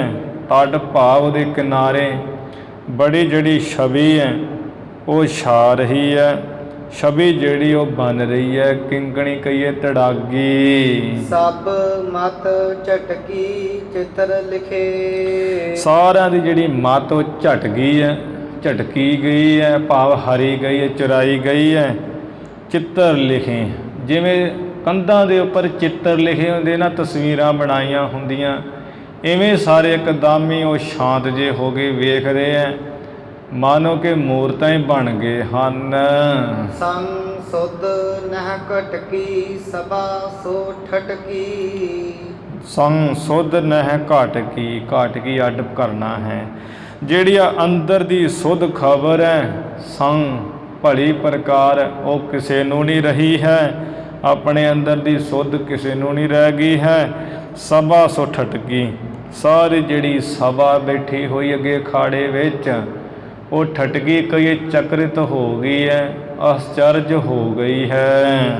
ਦ੍ਰਿਸ਼ਟ ਹਟਕੀ ਨ੍ਰਿਤ ਵਿਖੇ। ਉਸ ਗਾਉਣ ਵਾਲੀ ਦੀ ਨਿਰਤਕਾਰੀ ਨੂੰ ਵੇਖ ਕੇ, ਉਹਦੇ ਇਸ ਹਾਵ ਭਾਵ ਨੂੰ ਦੇਖ ਕੇ ਸਾਰਿਆਂ ਦੀ ਜਿਹੜੀ ਦ੍ਰਿਸ਼ਟੀ ਹੈ ਨਾਚ ਵਿੱਚ ਹੀ ਉੱਥੇ ਲੱਗ ਗਈ ਹੈ। ਉੱਥੇ ਹੀ ਸਾਰੇ ਮੂਰਤਾਂ ਬਣ ਗਏ, ਕੋਈ ਹਿਲ ਜੁਲ ਨਹੀਂ ਕਰ ਰਿਹਾ।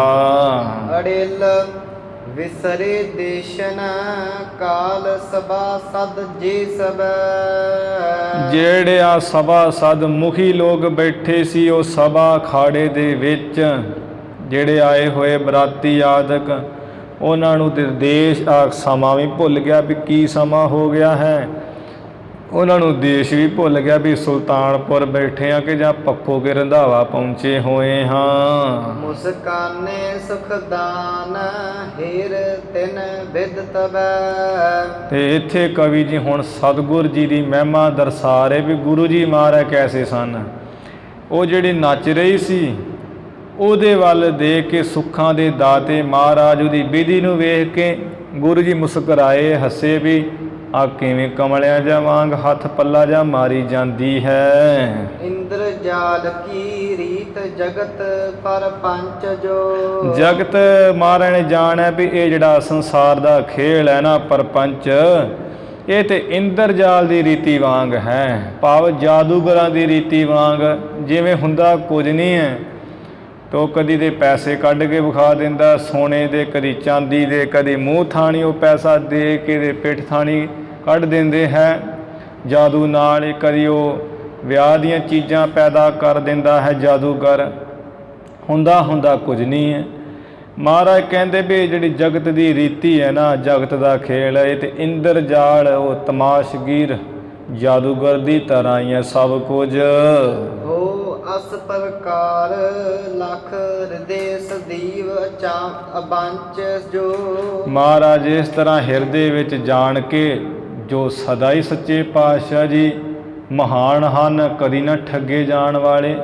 ਗੁਰੂ ਜੀ ਦੇ ਕੋਈ ਅਸਰ ਨਹੀਂ ਹੋਇਆ ਉੱਥੇ, ਨਹੀਂ ਤੇ ਅਸਰ ਸਾਡੇ ਲੋਕਾਂ ਦੇ ਝੱਟ ਹੋ ਜਾਂਦਾ। ਜਿਹਦੇ ਲੱਤਾਂ ਦੇ ਵੀ ਪ੍ਰਸ਼ਨ ਹੋਏ ਹੋਣ ਤੋਂ ਵੀ ਨੱਚਣਾ ਸ਼ੁਰੂ ਕਰ ਦਿੰਦਾ ਵੀ ਹੁਣ ਮੈਂ ਨਾ ਅਜੇ ਪਿੱਛੇ ਰਹਿ ਜਾ, ਮੈਨੂੰ ਅੱਜ ਬੜੀ ਖੁਸ਼ੀ ਹੋ ਗਈ ਹੈ।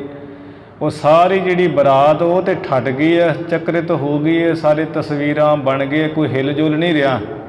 ਮਹਾਰਾਜ ਜੀ ਨੂੰ ਕੋਈ ਅਸਰ ਨਹੀਂ ਹੋਇਆ ਇਹੋ ਜਿਹਾ। ਦਇਓ ਦਰਬ ਬਹੋ ਤਿਸੈ ਮਹਾ ਸੁਖ ਕੰਦ ਹੈ। ਸੁੱਖਾਂ ਦੇ ਦਾਤੇ ਜੋ ਮਹਾਨ ਗੁਰੂ ਮਹਾਰਾਜ ਗੁਰੂ ਨਾਨਕ ਸਾਹਿਬ ਜੀ, ਉਹਨੂੰ ਪੈਸਾ, ਉਹਨੂੰ ਆਪਣੀ ਖੁਸ਼ੀ ਵੱਲੋਂ ਉਹਨੂੰ ਪੈਸੇ ਜ਼ਰੂਰ ਦਿੱਤੇ ਹੈ, ਕਿਉਂਕਿ ਗੁਰੂ ਜੀ ਦਾ ਕੋਈ ਵਿਰੋਧ ਨਹੀਂ ਹੈ।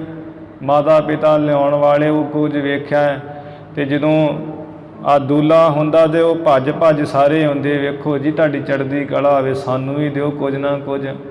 ਉਹ ਮਹਾਰਾਜ ਵੱਲ ਜਦੋਂ ਕਿਤੇ ਆਈ ਹੈ ਤੇ ਗੁਰੂ ਜੀ ਨੇ ਵੀ ਉਹਨੂੰ ਪੈਸੇ ਦਿੱਤੇ ਹਨ, ਅਤੇ ਗੁਰੂ ਜੀ ਨੂੰ ਕੋਈ ਪਰਵਾਹ ਨਹੀਂ ਹੈ, ਖੁਸ਼ ਹਨ ਮਹਾਰਾਜ ਆਪਣੀ ਮਸਤੀ ਵਿੱਚ। ਬੇਦੀ ਚੰਦ ਮੁਕੰਦ ਸੋ ਬ੍ਰਹਮਾਨੰਦ ਹੈ। ਬੇਦੀਆਂ ਦੀ ਕੁੱਲ ਦੇ ਗੁਰੂ ਜੀ ਦੇ ਚੰਦਰਮਾ ਪ੍ਰਕਾਸ਼ ਰੂਪ ਮੁਕੰਦ ਮੁਕਤੀ ਦਾਤੇ ਹਨ, ਅਤੇ ਸਦਾ ਬ੍ਰਹਮਾਨੰਦ ਵਿੱਚ ਹੈ।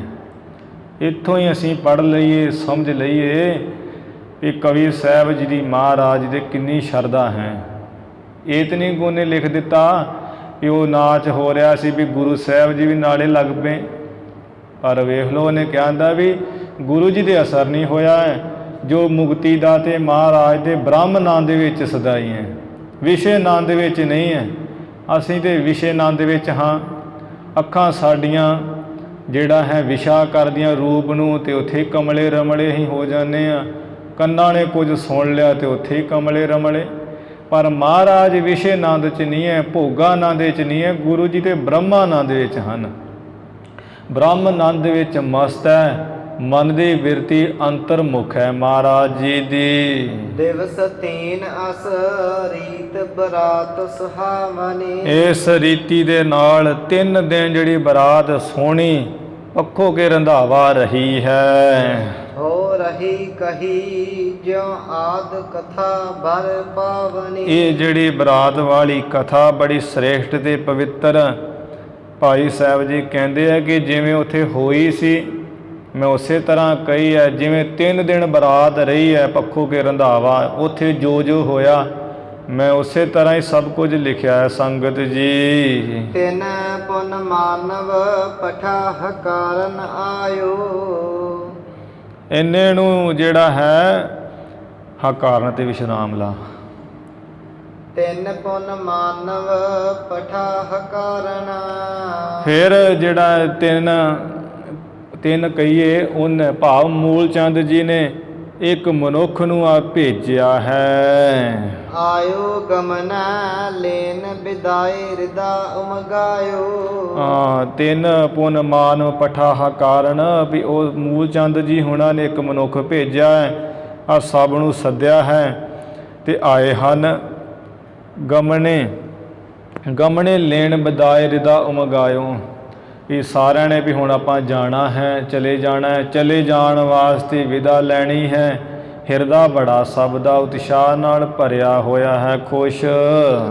ਕਾਲੂ ਲਾਲੂ ਆਦ ਸੋ ਪਰਮਾਨੰਦ ਜੋ। ਪਿਤਾ ਕਲਿਆਣ ਚੰਦ, ਚਾਚਾ ਲਾਲੂ ਚੰਦ ਜੀ, ਆਦ ਜੋ ਪਰਮਾਨੰਦ ਭਾਈਆ ਜੈ ਰਾਮ ਜੀ ਦੇ ਪਿਤਾ ਜੀ। ਹਉ ਮੂਲੇ ਆਲਾ ਜਾਏ ਮਿਲੇ ਆਨੰਦ ਸੋ। ਸਤਿਗੁਰ ਜੀ ਦੇ ਸਹੁਰਾ ਮੂਲ ਚੰਦ ਜੀ ਦੇ ਘਰ ਜਾ ਕੇ ਬੜੇ ਆਨੰਦ ਸੁੱਖ ਨਾਲ ਸਾਰੇ ਮਿਲੇ ਜੁਲੇ ਹਨ।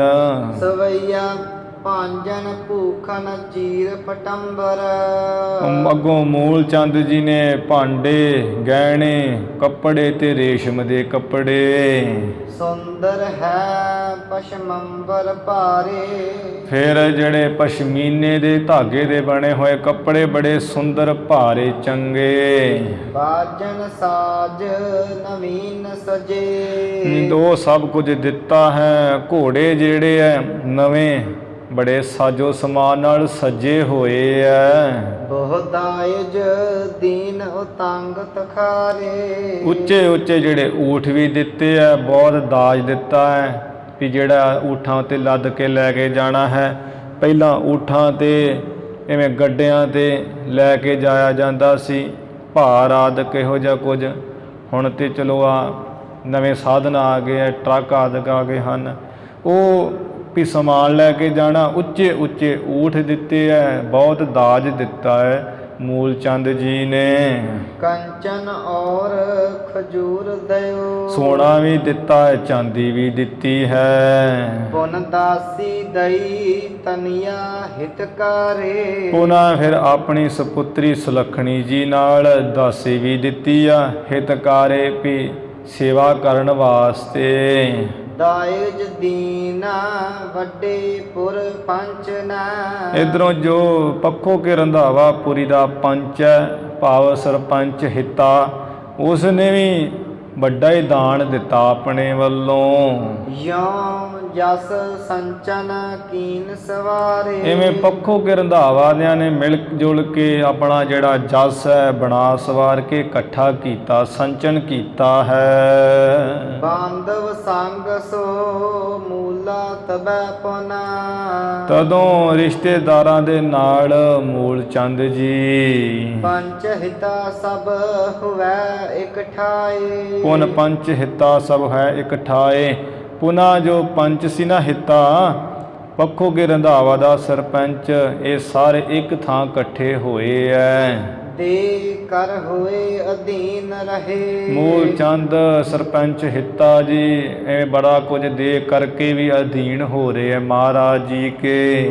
ਕਰ ਬੰਦ ਦੋ ਮੁਖ ਬੈਨ ਅਲਾਏ। ਮੂਲ ਚੰਦ ਜੀ ਨੇ ਆਪਣੇ ਦੋਵੇਂ ਹੱਥ ਜੋੜੇ ਤੇ ਮੁਖੋਂ ਇਵੇਂ ਕਿਹਾ ਮਹਾਰਾਜ ਜੀ ਦੇ ਪਿਤਾ ਕਲਿਆਣ ਚੰਦ ਜੀ ਹੋਣਾ ਨੂੰ, ਆਤਮ ਜਾ ਮਮ ਕਿੰਕਰੀ ਜਾਨਹੁ। ਕਿ ਹੇ ਕਲਿਆਣ ਚੰਦ ਜੀ, ਮੇਰੇ ਕੁੜਮ ਜੀ, ਜਿਹੜੀ ਮੇਰੀ ਪੁੱਤਰੀ ਹੈ ਸੁਲੱਖਣੀ ਜੀ, ਇਹ ਤੇ ਗੁਰੂ ਨਾਨਕ ਸਾਹਿਬ ਜੀ ਦੀ ਦਾਸੀ ਹੀ ਜਾਣੋ।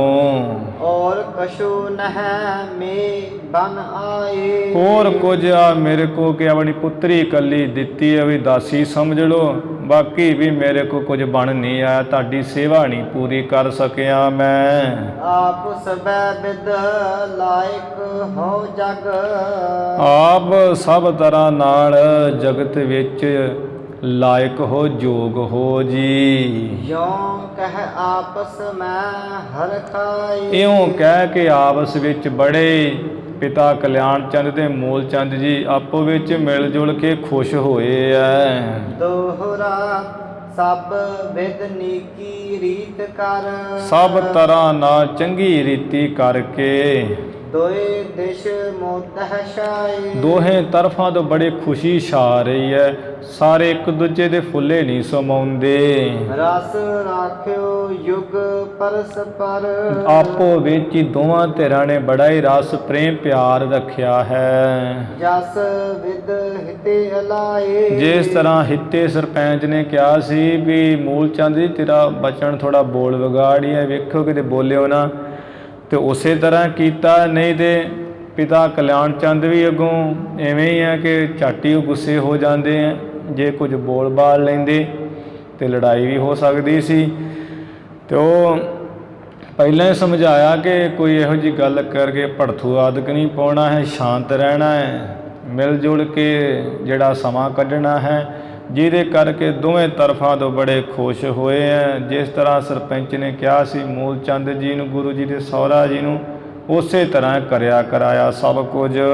ਸਵਈਆ ਮੂਲੇ ਕੀ ਤੀਯ ਵਿਰਾਗ ਕਰੈ। ਤਦੋਂ ਮੂਲ ਚੰਦ ਸਤਿਗੁਰੂ ਜੀ ਦੇ ਸਹੁਰਾ ਜੀ ਦੇ ਪਤਨੀ ਭਾਵ ਜਿਹੜੇ ਉਹਨਾਂ ਦੇ ਮਹਾਰਾਜ ਦੀ ਸੱਸ ਹੈ ਚੰਦੋ ਰਾਣੀ ਜੀ, ਉਸ ਨੇ ਬੜਾ ਵਿਰਾਗ ਕੀਤਾ ਹੈ। ਤਨੀਆ ਅਨਰਾਗ ਹਿਰਦੇ ਅਮਗਾਏ। ਸੁਪੁੱਤਰੀ ਮਾਤਾ ਨਾ ਸੁਲੱਖਣੀ ਜੀ ਵੱਲ ਦੇ ਕੇ ਜਿਹੜਾ ਮੋਹ ਪ੍ਰੇਮ ਹੈ ਨਾ ਧੀ ਦਾ, ਉਹ ਹਿਰਦੇ ਵਿੱਚ ਉਹਦਾ ਬੜਾ ਉਛਾਲ ਉੱਠਿਆ ਹੈ। ਔਰ ਮਿਲੀ ਕਨਕਾ ਤਹ ਆਨਾ। ਤਦੋਂ ਫਿਰ ਮਾਤਾ ਸੁਲੱਖਣੀ ਜੀ ਦੀਆਂ ਜਿਹੜੀਆਂ ਸਹੇਲੀਆਂ ਆਦਿਕ ਸਨ ਕੋਲ ਗਵਾਂਢ ਵਿੱਚ ਰਹਿਣ ਵਾਲੀਆਂ, ਉਹ ਵੀ ਕੰਨਿਆ ਬਹੁਤੀਆਂ ਆਣ ਮਿਲੀਆਂ ਹਨ। ਵੱਡੀ ਵਡ ਭਾਗਣ ਹੈ ਜਿਹ ਥਾਏ। ਜਿਸ ਥਾਂ ਦੇ ਉੱਪਰ ਮਾਤਾ ਸੁਲੱਖਣੀ ਜੀ ਵੱਡਿਆਂ ਭਾਗਾਂ ਵਾਲੇ ਬੈਠੇ ਹੋਏ ਸੀ। ਡੋਰੇ ਕੋ ਅਗਰਜ ਕੀਨ ਚਲੇ। ਸਾਰੇ ਆਣ ਕੇ ਮਿਲੇ ਹੈ ਜਿਵੇਂ ਬਣਦਾ ਹੈ। ਫਿਰ ਜਿਹੜਾ ਡੋਲਾ ਹੈ ਮਾਤਾ ਜੀ ਦਾ ਅੱਗੇ ਵੱਲ ਨੂੰ ਕੀਤਾ ਤੇ ਗਾਂ ਨੂੰ ਚੱਲੇ ਹਨ। ਅਰਬਿੰਦ ਬਿਲੋਚਨ ਰੂਪ ਸਹਾਏ। ਕਵਲ ਵਰਗੇ ਨੇਤਰਾਂ ਵਾਲੇ ਸਤਿਗੁਰ ਜੀ ਦਾ ਜਿਹੜਾ ਸਰੂਪ ਹੈ ਦੂਲੇ ਰੂਪ ਵਿੱਚ, ਉਹ ਵੀ ਬੜਾ ਸੋਹਣਾ ਹੀ ਲੱਗ ਰਿਹਾ ਹੈ। ਵਾਰਤ ਬਿਤ ਉਦਾਰ ਕੀਏ ਚਿਤ। ਦਿਲ ਨੂੰ ਖੁੱਲਾ ਕਰਕੇ ਕੰਜੂਸਪੁਣਾ ਛੱਡ ਕੇ ਬੜਾ ਪੈਸਾ ਵਾਰਿਆ, ਉੱਥੇ ਸੁੱਟਿਆ ਹੈ ਪੈਸਾ। ਕੀਰਤ ਬੀਚ ਕਬਿਤਨ ਗਾਏ। ਭਾਈ ਸੰਤੋਖ ਸਿੰਘ ਜੀ, ਇਸੇ ਤਰ੍ਹਾਂ ਭਾਈ ਬਾਲਾ ਜੀ ਕਹਿੰਦੇ ਆ ਮਹਾਰਾਜ ਜੀ ਨੂੰ ਵੀ ਮਹਾਰਾਜ ਉਸੇ ਤਰ੍ਹਾਂ ਹੀ ਕਥਾ ਸੁਣਾਈ ਹੈ। ਇੱਧਰ ਭਾਈ ਸੰਤੋਖ ਸਿੰਘ ਜੀ ਕਹਿੰਦੇ ਵੀ ਕਵਿਤਾ ਦੇ ਵਿੱਚ ਹੀ ਗੁਰੂ ਜੀ ਦੀ ਬਰਾਤ ਦੀ ਜਿਹੜੀ ਕੀਰਤੀ ਵਡਿਆਈ ਹੈ ਤੇ ਮਹਾਰਾਜ ਦੀ ਵਡਿਆਈ ਹੈ, ਉਹ ਸਾਧ ਸੰਗਤ ਜੀ ਮੈਂ ਜਿੰਨਾ ਹੋ ਸਕਿਆ ਗਾਈ ਹੈ। ਅੜੇਲ ਬ੍ਰਿਧ ਤਰਨ ਜੇ ਮਨੁਜ ਸੋ ਦੋਹਨ ਦਿਸ਼ਾਨ ਕੇ। ਦੋਵਾਂ ਤਰਫਾਂ ਦੇ ਜਿਹੜੇ ਮਨੁੱਖ ਸਨ, ਬੁੱਢੇ ਜਵਾਨ, ਜਸ ਵਿਸਤਾਰ ਹੈ ਅਧਿਕ ਕਹਿ ਬਿਸਮਾਨ ਕੇ। ਹੈਰਾਨ ਹੋ ਕੇ ਬਹੁਤਾ ਹੀ ਜਸ ਫੈਲਾਉਂਦੇ ਆ, ਗੱਲਾਂ ਬੜੀਆਂ ਕਰਦੇ ਹਨ। ਹਮਹਿ ਬਿਲੋਕਤ ਕਬਹਿ ਨਾ ਅਸ ਉਤਸਵ ਭਇਓ। ਕਹਿੰਦੇ ਮਿਲ ਕੇ ਕਹਿੰਦੇ ਇਹੋ ਜਿਹਾ ਜਿਹੜਾ ਭਾਈ ਵਿਆਹ ਨਾ ਉਤਸ਼ਾਹ ਅੱਜ ਤੱਕ ਨਹੀਂ ਅਸਾਂ ਨੇ ਵੇਖਿਆ। ਸਾਡੀ ਇੰਨੀ ਜ਼ਿੰਦਗੀ ਲੰਘ ਗਈ ਹੈ, ਅੱਜ ਇਹੋ ਜਿਹੀ ਸ਼ਾਦੀ ਕਲਿਆਣ ਚੰਦ ਨੇ ਕੀਤੀ ਹੈ ਧੂਮ ਧਾਮ ਨਾਲ। ਗੁਰੂ ਨਾਨਕ ਸਾਹਿਬ ਜੀ ਦਾ ਵਿਆਹ ਜਿਹੋ ਜਿਹਾ ਹੋਇਆ ਅੱਜ ਤੱਕ ਨਹੀਂ ਅਸੀਂ ਵੇਖਿਆ। ਹੋ ਜਾਸੇ ਇਸ ਉਪਵਿਆਹ ਹਰਖ ਅਤਸੈ ਭਇਓ। ਜਿਸ ਤਰ੍ਹਾਂ ਇਹ ਵਿਆਹ ਹੋਇਆ ਤੇ ਬਹੁਤ ਹੀ ਖੁਸ਼ੀ ਨਾਲ ਹੋਇਆ ਹੈ। ਦੋਹਰਾ ਅਸ ਵਿਦ ਜਸ ਵਿਸਤਾਰ ਕੈ। ਇਸ ਤਰ੍ਹਾਂ ਜਸ ਨੂੰ ਫੈਲਾ ਕੇ ਗਮਨੀ ਪੰਥ ਬਰਾਤ ਜਿਹੜੀ ਸਾਰੀ ਵਿਦਾਇਗੀ ਲੈ ਕੇ ਪੱਖੋ ਕੇ ਰੰਧਾਵਾ ਤੋਂ ਆਪਣੇ ਰਸਤੇ ਤੇ ਚੱਲੀ ਹੈ ਸਾਰੀ ਬਰਾਤ। ਕਰਮ ਕਰਮ ਕਰੇ ਨਿਵਾਸ ਤਿਉ। ਤਿਵੇਂ ਹੌਲੀ ਹੌਲੀ ਵਾਰੀ ਵਾਰੀ ਉੱਥੇ ਨਿਵਾਸ ਕੀਤਾ। ਜਿਵੇਂ ਬਰਾਤ ਚੱਲੀ ਸੀ ਸੁਲਤਾਨਪੁਰ ਤੋਂ ਖਡੂਰ ਸਾਹਿਬ ਹੋਰ ਥਾਵਾਂ ਤੇ ਰੁਕਦੀ ਗਈ, ਤਿਵੇਂ ਕਰਮ ਵਾਰੀ ਵਾਰੀ ਨਾਲ ਉਸੇ ਤਰ੍ਹਾਂ ਉੱਥੇ ਜਾ ਕੇ ਫੇਰ ਨਿਵਾਸ ਕੀਤਾ ਟਿਕਾਣਾ। ਜੋ ਕੀਨੇ ਮਗ ਜਾਤ। ਜਿਵੇਂ ਰਸਤੇ ਵਿੱਚ ਜਾਂਦਿਆਂ ਪਹਿਲਾਂ ਆਉਂਦਿਆਂ ਕੀਤਾ ਸੀ, ਇਸੇ ਤਰ੍ਹਾਂ ਹੁਣ ਵਾਪਸ ਜਾਂਦਿਆਂ ਟਿਕਾਣੇ ਕੀਤੇ ਹਨ। ਇਤ ਸ੍ਰੀ ਗੁਰੂ ਨਾਨਕ ਪ੍ਰਕਾਸ਼ ਗ੍ਰੰਥੇ ਪੁਰਬਾਰ ਦੇ ਵਿਆਹੇ ਪ੍ਰਸੰਗ ਵਰਣਨ ਨਾਮ 22ਵਾਂ ਅਧਿਆਏ। ਇੱਥੇ ਗੁਰੂ ਨਾਨਕ ਪ੍ਰਕਾਸ਼ ਦਾ 22ਵਾਂ ਜਿਹੜਾ ਅਧਿਆਏ ਹੈ, ਜਿਹਦੇ ਵਿੱਚ ਵਿਆਹ ਦਾ ਕਥਨ ਕੀਤਾ ਹੈ।